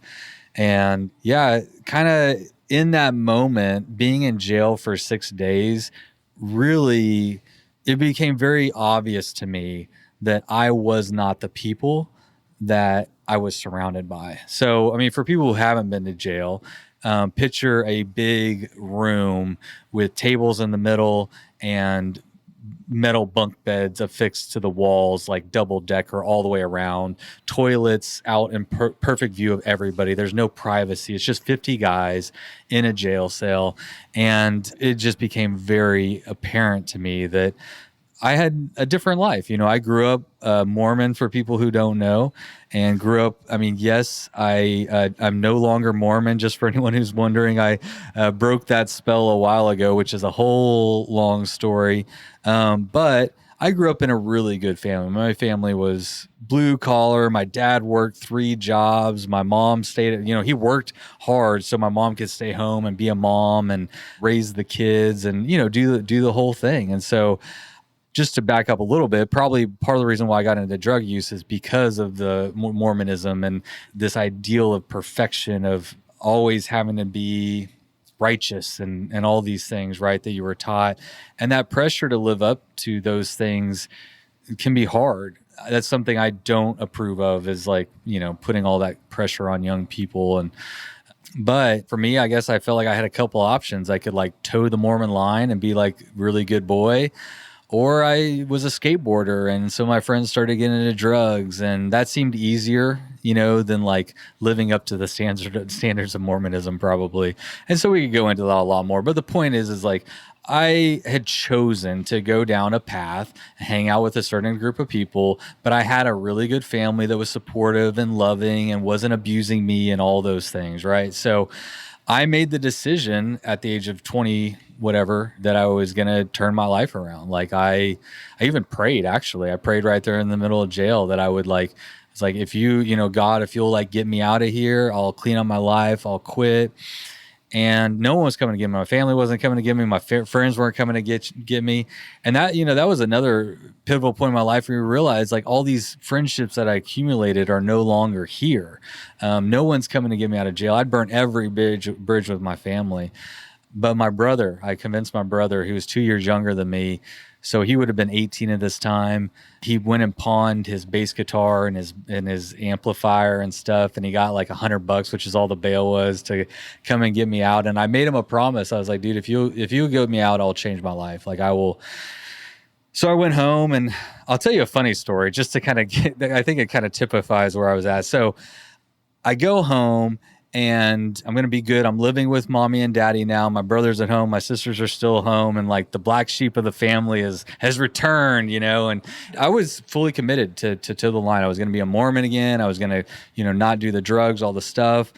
First week back, set a meeting with my parole officer, who I had never met, which is why I had all these other charges, because I wasn't going to parole. When I was in that meeting with him, he got a phone call towards the end. And in that phone call, he was informed that there was another warrant out for my arrest, and he was to take me into custody. And he told me that. He got off the phone, he told me that. And the first thing I did is I just got up out of the chair, bolted out his door. He was on the 2nd story. I jumped and cleared all the steps. I like got a little bloody because I fell, and like just burst out the double doors, running down the street. I didn't have a car, so my dad was like waiting out there, circling around the block. I like ran up to him, and he's like, "Why are you running?" I was like, "I don't know, just wanted to exercise. Let's go." So I go home, and I'm like freaking out. I got another warrant out for my arrest. I'm going back to jail. And I get home, and I immediately start packing. I'm going to Canada or Mexico. I don't know where, but I'm like going, and I'm packing my bags. And while I'm packing my bags, my dad gets a phone call, and I knew what it is. And so I'm packing faster. And he comes back there. He's like, did you just run out of your parole meeting? And, he's got the whole story. He knows. I was like, yeah, I can't go back to jail, man. Like, I can't. And I knew, like, I don't know, things had built up, and I was like, I'm going to be in jail a long time. And I was scared, I was scared. And I was going to run. But luckily, my family was like, listen, we'll hire a lawyer. We'll like help you. And they convinced me to stay and to like go through the process. And it was a very, very difficult process. I mean, I had neglected a lot of responsibilities in that time and had a lot of charges built up. And I had a court date that was 6 months out. And so for the next 6 months, I lived in my family's house. I would wake up every morning. I would throw a paper out. Then I would go work at Subway from 8 to 5. Then when I got off at Subway, there was one like clothes place that would stay up to like 8 or 8:30, and I would go and donate time there because I had to get money to pay all my past dues. Plus, I had to do community service hours. So I was like, I'm just going to do the best I can. And I went to that judge 6 months later, far short of what my debt to be society being paid. I owed way more money. And anyway, that judge like gave me a break, and he was just like, I see you really tried. You're going to give you one more shot. I turned my life around. I really took that whole opportunity to just change. At the age of 21, I just sat down with myself and started to reflect on who is the person that I want to be? What are the things that I want to accomplish? And what are the types of friends that I want to have in my life?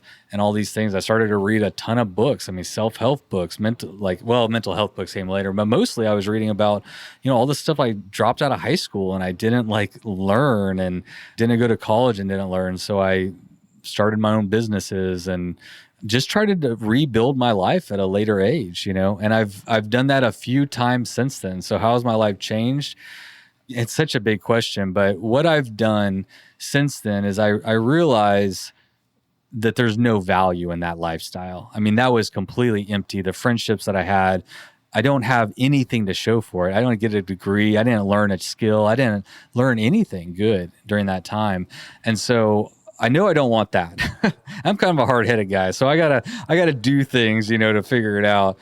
But I just have since then taken this idea of who do you want to be, what do you want to accomplish, and then figure out a way to accomplish it. That's something I read back in my early 20s when I was reading all this stuff, is decide upon your true hopes and dreams and then make a plan to achieve them.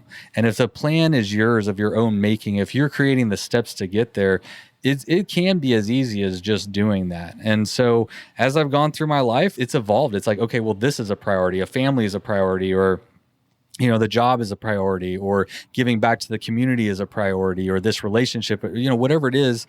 And then figuring out how to be good at that, how to accomplish that. The podcast, I mean, if we're going to bring it back to the podcast, that was many, many years of me just looking for an opportunity, knowing what I wanted to accomplish, which was giving something back to the community, and then finally figuring out a niche where it resonated with people. And here I am, so 20 years, I'm a completely different person. I'm a good dad. I got 2 girls. I'm not very good at being married. I've learned I'm not good at that, so I'm not going to do that anymore. You go through life and you learn. And I learn the hard way usually. But I've lived both lives, and I like this one a lot more. I like trying to be the best person I can, again, with the time, talents, opportunities that I have. Am I doing the most with them? Am I being a good steward of them? And if I can answer that question, yes, most of the time, or if I'm at least striving and on that path, then I feel good about myself, So what was it like for you growing up Mormon, and how do you think that it's influenced your life up until this point? You kind of touched on it a minute ago, but maybe you can speak a little bit more to that. I don't think I'll touch on what was it like growing up Mormon. I mean, I did talk about, my family was great, and Mormonism is actually one of my favorite topics to talk about in private conversations. And this is a bikepacking podcast, and it's like just not super relevant. But I will say that it has had a huge influence on my life. So to kind of put a bow a little bit on that last story that I was telling is, I mean, from 14, 15 up to the age of 21, loser, drug abuser, all that stuff, not really much to show for it. Then from 21 to 28, reintroduced to Mormonism, introduced myself, really towed the line, completely clean and sober, got married to a Mormon, eventually realized that I wasn't digging it. I mean, again, we can go into all the reasons, but ultimately decided that it wasn't for me. And that didn't work with the relationship I was in. So that ended. But I can't take Mormonism out of me. The cultural aspect of being raised as a Mormon is ingrained in me. And as it pertains to the podcast, I can see some benefits. Like Mormons from a very young age get up in front of congregations of people and talk. I mean, it's every month you're supposed to get up and bear your testimony to the congregation. I mean, you don't have to, not everybody does, but you have that opportunity. And, from the age of 8 on, usually, you're kind of encouraged to do that. And you have speaking opportunities. And it's not a church where you just sit there and someone talks at you. You go into classes and you talk about ideas and different religious principles and all kinds of stuff. And while I may not have agreed with the principles and stuff, the idea of being comfortable talking and even talking in front of people, I guess, maybe has been a benefactor in my life.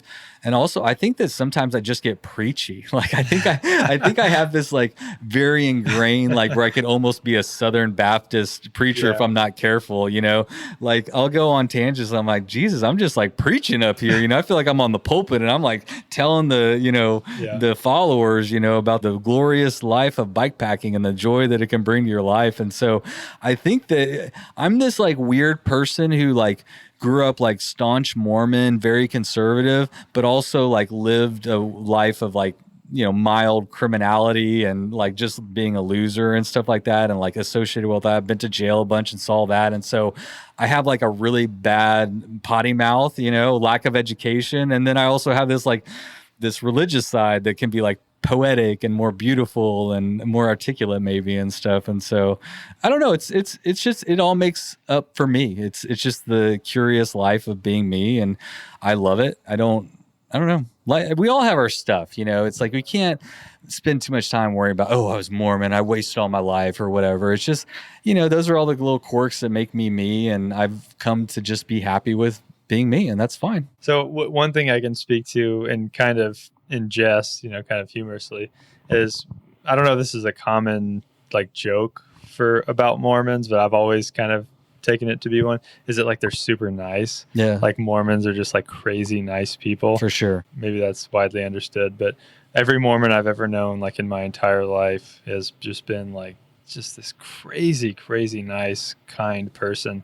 And so, I joke with you about how like your Mormon still shows because of just like, you're one of like the nicest people I've ever known. Like you've always been like super willing to help me out with stuff. Like you've helped me move like 2 or 3 times, So like you've always been like super duper nice and been a good friend in that way to me. So growing up, like I grew up in a fundamentalist Christian environment, but I knew Mormons, and I always kind of had an awareness of like Mormon culture and Mormon people. And again, it was always that like there's just like these weirdly nice people. And so it's kind of funny for me to like grow up and grow out of that and then meet you like a former Mormon. And like, okay, I get why you're a former Mormon, but it's just funny because like, yeah, but you're like the crazy nicest person I've ever known. So I like to joke with you about how like your Mormon is showing, like whenever you like just like walk and meet a random stranger and you're like, oh, let me help you carry your groceries in. I'm like, oh, your Mormon showing again. Yeah, you're so right. I probably get like a religious high off of like helping people at this point. It's like so ingrained in me.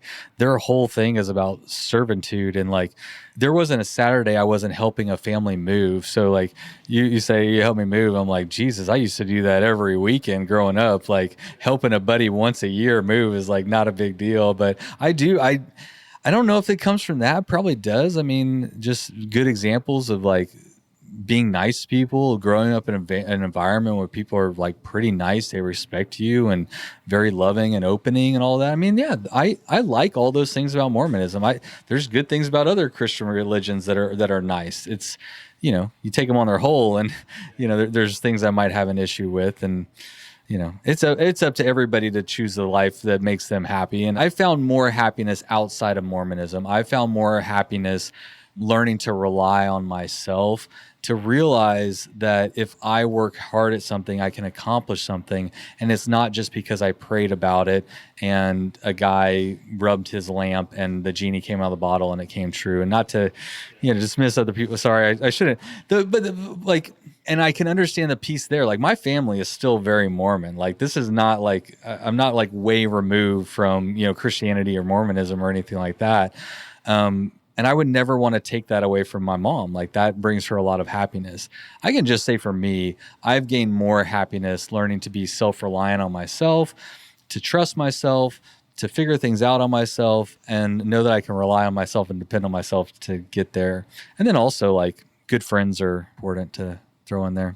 On friends, I just want to say that, like, I keep talking about, I've like touched about it a few times, but that's another thing that I don't know where this fits into the conversation, other than to say that maybe it ties into that time when I was in jail and nobody came. Is I've learned through life the value of having very good friends, that you can have really good conversations and not allowing things and people into your life that aren't adding value. So how hard is it to live in Texas and ride all of these epic routes? And then kind of some of the follow-up questions to that were, how do you deal with the heat and the travel distance? And I take that to mean, because Texas is so fucking big, to go anywhere, you have to travel a great distance to get there. Yeah. For full disclosure, I mean, the reason I'm in Texas 100% is because I have my daughters from ex-wives. So if I want to be in their life, I need to be in Texas so I can be a part of their life. That is a priority. That is what I'm doing, and I'm in Texas. And so for that reason, coming home to Texas, being in Texas, and being with my girls is wonderful. But, this actually ties into Mormonism, because like our family vacations were going around to headstones in grave sites looking for our long lost ancestors to do genealogy so that we could give their names to the temple so they could be baptized for the dead. A whole nother, rabbit hole we could go there. But, we did some like backpacking and outdoors activity through the Boy Scouts, but the outdoor, the adventure, the travel wasn't really a part of it. Like, people go to the beach on the summer, they go skiing, hear all this stuff. Like, no, mine are looking at grave sites, So I don't know. Once I got the travel bug and started to go to all these different places, it's like anything else. It just takes the doing. Like, I've created a life where I have now 2 self-employed jobs that allows me to go and do trips periodically, but it's 40 years old, man. I've been working at this for a very, very long time to get to a place where I can carve out a weekend or a 5-day period where I can go and do it. So how hard is it to logistically do it? I don't know. Everybody's life is different. And so you just have to figure out a way. But like living in Texas and knowing that all that other stuff is out there, I don't know. It doesn't bother me too much right now. Like, the way I'm looking at it is I'm like looking for my future base camp, because I don't see myself being like sedentary and just like staying in one place. I picture my future life being having a home base somewhere probably centrally located and traveling a lot, and exploring, because there's so much cool stuff to see. I don't ever see me getting tired of that. So yeah, I don't know. I think my future life, it'll probably be an extension of my current life, except for I'll be living somewhere else and not in Texas. The heat is really hard. The heat is hard. It makes it hard because you got to wait till like yesterday, this whole weekend. Like, we waited till 7:00 at night to go. And I mean, it was still 100 like degrees. 102 degrees last night. Yeah. But it's like, that's what you got to do. I mean, if you want to go and ride. So yeah, it's tough. And what I like to tell people, I mean, BME specifically, I've lived in the same town for 40 years. I've been riding the same mountain bike trails in that town for 22 years now. Same trails are still there, right? And it's like, you got to really, really, really love riding bikes to do it as long as I have, in the same town, in the same place, in the heat, on the same trails. But I love it, man. I mean, a quote that I heard recently from one of my past guests is, growth is better than comfort, and I really like that. I mean, the value I get out of riding bikes and all that outweighs the discomfort, and, it makes you tougher to go out there and, almost die and have heat stroke. Yeah. Yeah. I mean, I think I'm a native Texan as well, and I've lived here most of my life. Just looking at it like on a practical level, there are things you got to deal with here. Heat being one of them. It's real hot in the summer. I think the high here today in Austin is 103 with a heat index of 108, I think it was. Yes, yeah. Yesterday was a heat index of 112. Yeah, I mean, it's crazy. So, like, on a practical level, there's stuff like that. Texas is really big. It's a big state. And some areas might not be as desirable as others to ride your bike or go adventuring or whatever. And some areas are. And sometimes those areas are really far apart from one another. Yeah. I grew up in East Texas, and I like the desert. I like going out west.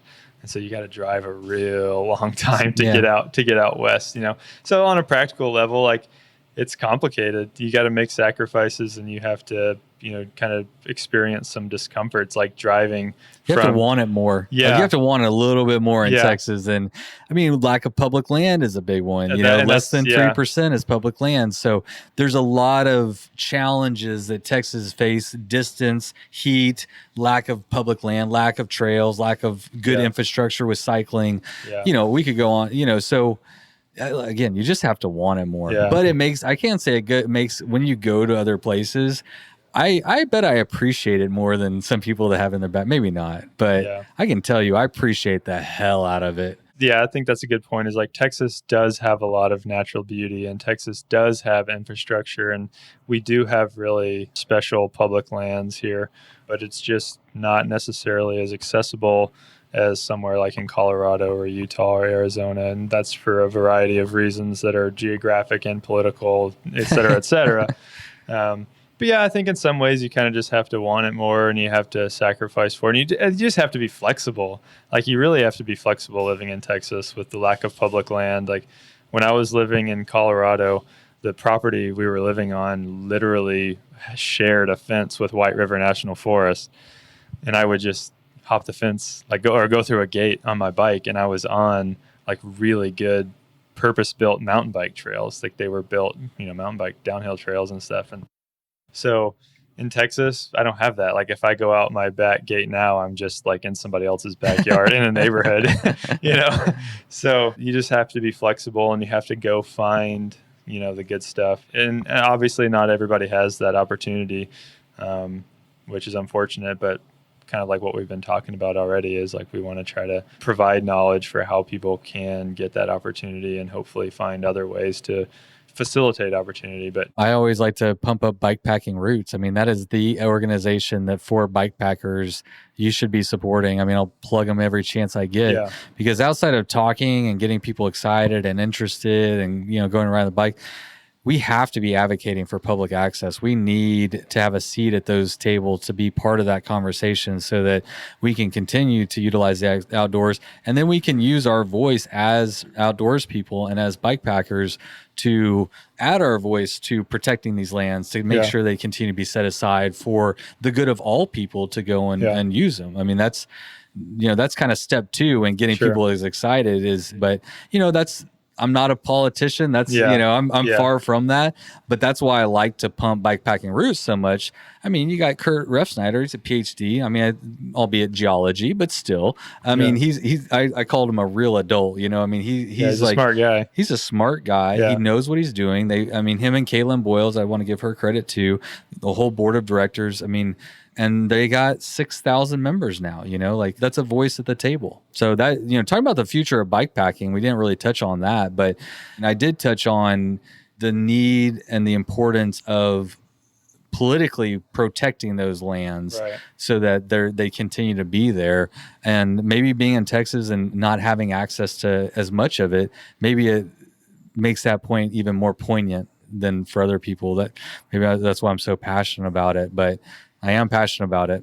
Yeah. And I think one thing also to add, kind of going back, is, not to dog on Texas too much. You don't have to have these like epic routes that go through the mountains and go through, the beautiful streams and all of these things. I mean, when you look at a lot of bikepacking routes, especially on kind of more on this side of the US, a lot of them just utilize already existing like farm roads and, county roads. And of course, a lot of them do go through public lands. And the states that do have the privilege of having all of those public lands, you can just make like a 300-mile route and never leave public land, which is nice.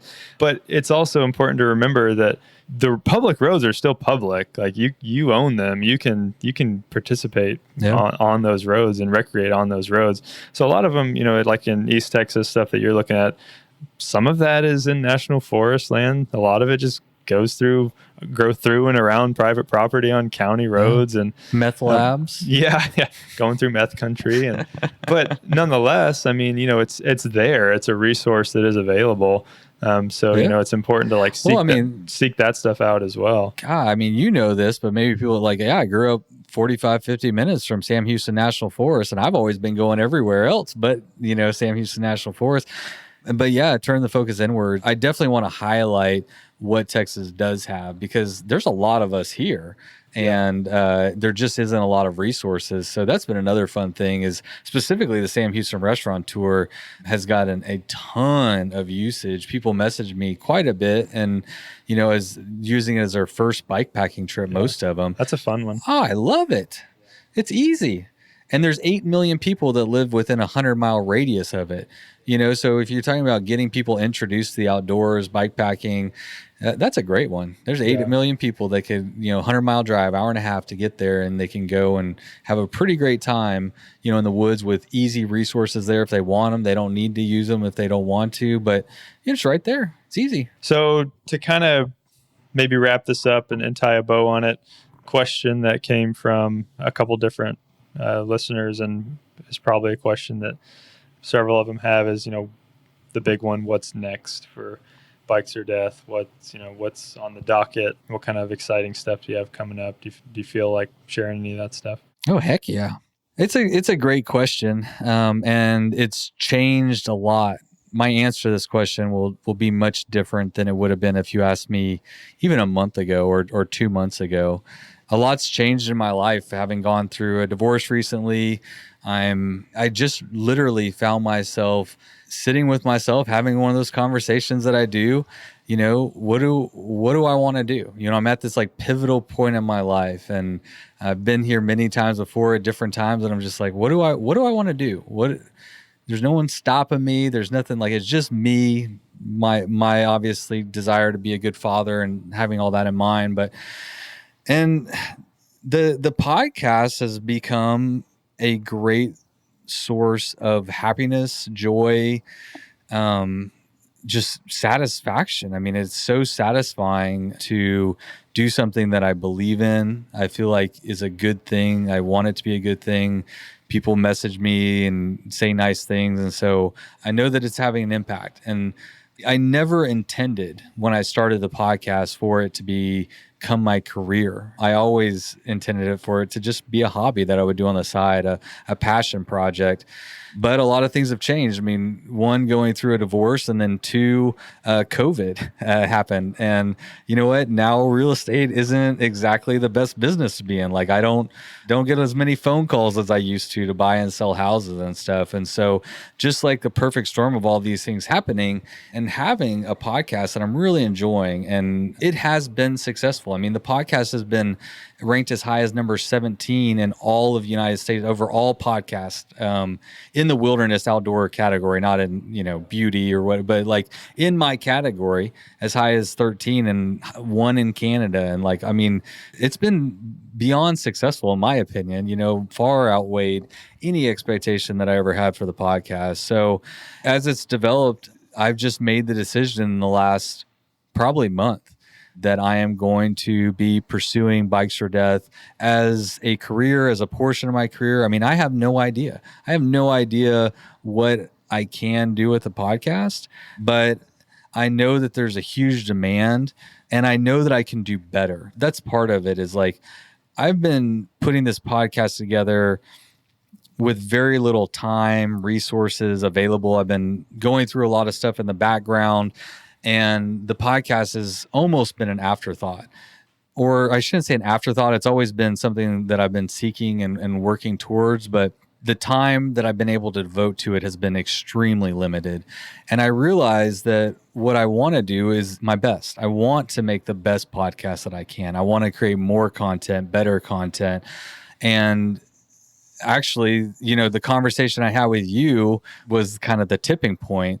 And I'm leading up to say that this podcast that we're recording right now may have advertising at the beginning. I don't know. There may be not. But I do know for a fact that I'm negotiating with some companies and I'm going to be having advertising on the podcast. And I think the conversation I had with you is probably the perfect one to recant.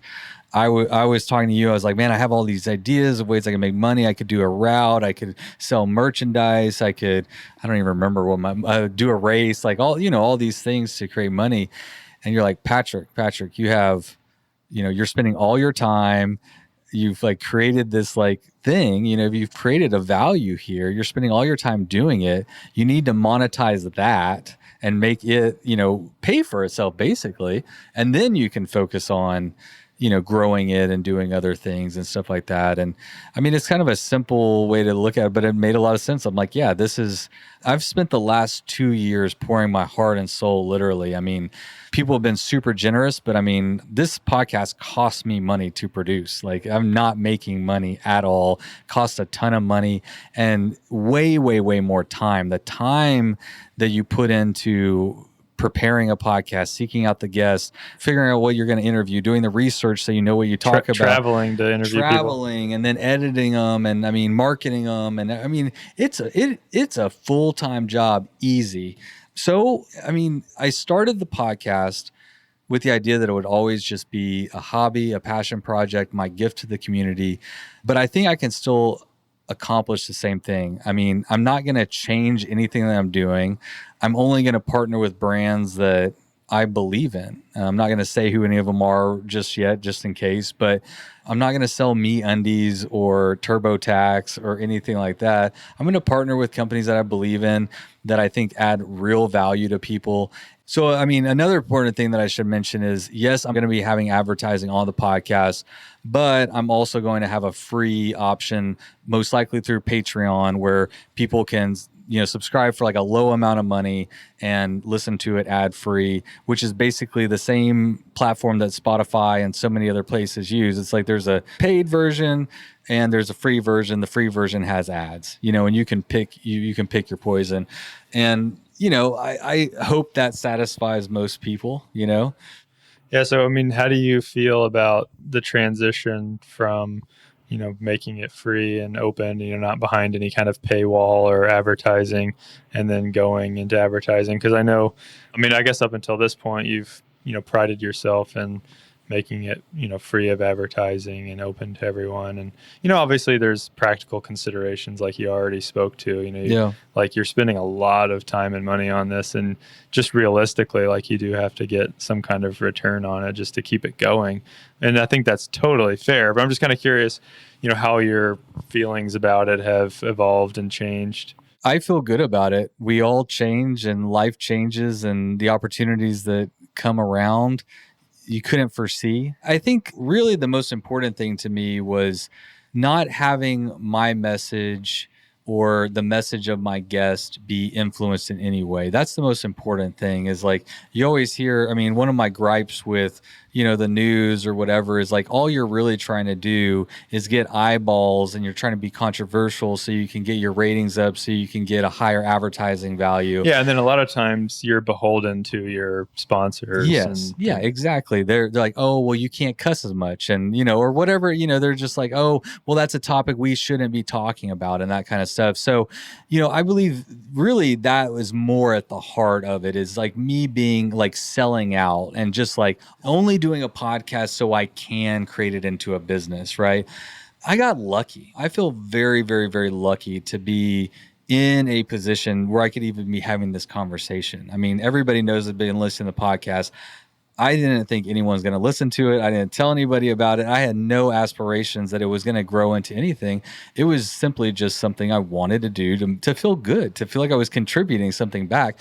I think what I want to do now is continue what I'm doing, but better. more podcasts, better quality podcasts, more, more interviews. I mean, I don't know, but based on the feedback that I get from people, like I opened up on Patreon the other day and said, who would you like to see me interview? There's 100 people on there. That's 2 years worth of interviews right there. If you do one a week, 100 people, it'll take you 2 years to knock out. I get messages. I shit you not. I get at least 3 to 5 recommendations. Let's just call it 4 on average recommendations a day of, hey, you should interview me. You should interview that person. Have you been to that bike shop? Have you done this? And I love that, dude. I'm so about it, but the demand is there for more. And the only way I can fill that demand is by valuing the time that I'm putting in to produce that content.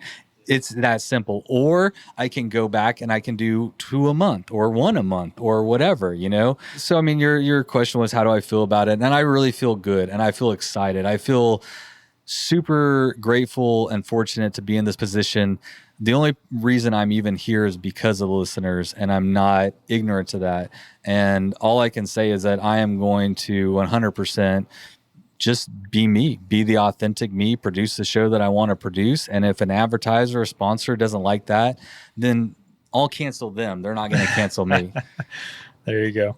I mean, that's the beautiful thing about this is like, it is my podcast. I get to choose who I work with. I get to choose who I interview. Like going back to the authenticity of it, that was always the thing that was most important to me.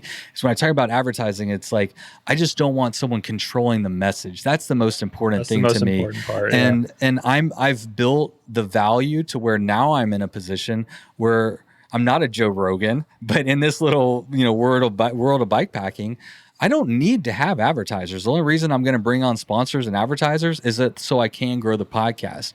Or if that doesn't work out, then I'll just keep doing it for free, but it just won't be as much, And both are okay, but I can't imagine. I'm an entrepreneurial person. So while I didn't seek this out to be a business, I've always, for people, I guess we didn't really talk about it much, but I didn't graduate high school. I didn't go to college, and I've been an entrepreneur for the last 20 years. I've started and failed many businesses. I've done all kinds of things. And being me, being an entrepreneur, being somewhat business-minded, and having this podcast and this platform, I'm uniquely qualified to combine those into a... I had to slip into my business mode there real quick. But I mean, it's just, again, it's me. I'm an entrepreneur. I didn't intend for it to be this, but I've created something of value. I want to do better. I know I can. And sponsors are really the only way I can make it happen. So we're going to give it a go. Yeah. And I'm excited about it. Good. And good for you. It sounds like all good things ahead. So I'm happy for you. Please don't cancel me. I'm not going to. I wasn't talking to you. Oh, but I'm not on social media, so I don't have the power to cancel people. So, all right, what did we miss? Yeah, I was going to ask you: did we miss anything? Is there anything else you wanted to cover? No, I just talked too much, and I'm ready to stop talking. The only thing I want to say is I appreciate you facilitating the conversation. The first one we did, I actually think went pretty well, and it's not an easy thing to do to have these conversations all the time, and that's what it's about. Yeah, no, but I appreciate you coming to facilitate the conversation. Yeah. Good job. I'm happy to do it, and I enjoy what do they call it? Smacking my gums as much as you do. So when we get in a room together, we tend to talk a lot and annoy our partners. Well, listen, I mean, the truth is there's quite a few questions we didn't get to. Already over 2 hours. But so the last thing I'd say, I guess, is just I do appreciate everybody who sent in questions and everything and gave us an opportunity to sit here and flap our jaw and just talk. And it is cool. It's so cool. I'm never ignorant to the fact that there's people out there listening in their homes, listening on their bikes. I got Bo that I just gave a shout out to. That's a 7-year-old girl who listens to the podcast. I mean, that's cool. It's great. It's great. Yeah. So I appreciate that. Yeah, we got some very good and some thoughtful questions. And that's cool to know that people spend some time thinking about some questions that they wanted to know about, and that's really good stuff. So hopefully we did a good job answering them. And if we didn't answer your question, shoot me a message on Instagram, and I'll make sure I do it. Cheers, man. All right, thanks, boy. Okay. I hope y'all enjoyed that episode. We can talk, that's for sure. So if you made it all the way to the end, Thanks for sticking around. I want to remind you that if you want to support the show, head over to bikesardeath.com. And don't forget to support the advertisers and the sponsors of this episode. Head over to Rock Guys, enter their raffle. It is for a good cause, and you get a chance to win an awesome custom frame bag. And also head over to gooder.com/bikesardeath. Check out some of the sunglasses that I'm wearing and pick up yourself like 1 or 2 or 10 pair because you can afford it, because they don't cost $1 million. All right, everyone. Next week, I have another exciting episode with Talib. Talib created a Black History ride in the city of Austin, and I tried something completely different this time. So we actually went on his Black History ride and recorded that podcast as we went. So at every stop, had a little segment, and then stitching it all together and edit. And I think it's going to be really awesome. And I actually think that I'm going to hopefully do some more of that style of interview and actually get out there on the trail or on the road or whatever it may be with some guests, and more interactive, more immersive. It was a lot of fun. We had some people join along in the ride and ride along with us. I'm liking this and probably want to do some more of it. So let me know what y'all think. All right. Well, I also want to share a breaking news story that just got passed down by the CDC, the Center for Damn Cycling. It turns out that almost everything that ails you can be cured through one simple activity. Do you know what it is? Of course not, because the CDC just broke it. I'm bringing you breaking news. And here it is. All you got to do to stay super healthy, super wealthy, and super wise, it'll fix everything that ails you. Guaranteed 100% money back guarantee. All you got to do is go ride your damn bike. You load up your bike, you ride away from home. You could be with your friends or you could be alone. You ride for a day or maybe more. You just love being in the great outdoors. Everything you need is strapped to your bars, including that new pillow you got from Santa Claus. And then you think, oh shit, to yourself on the living room shelf. Bikes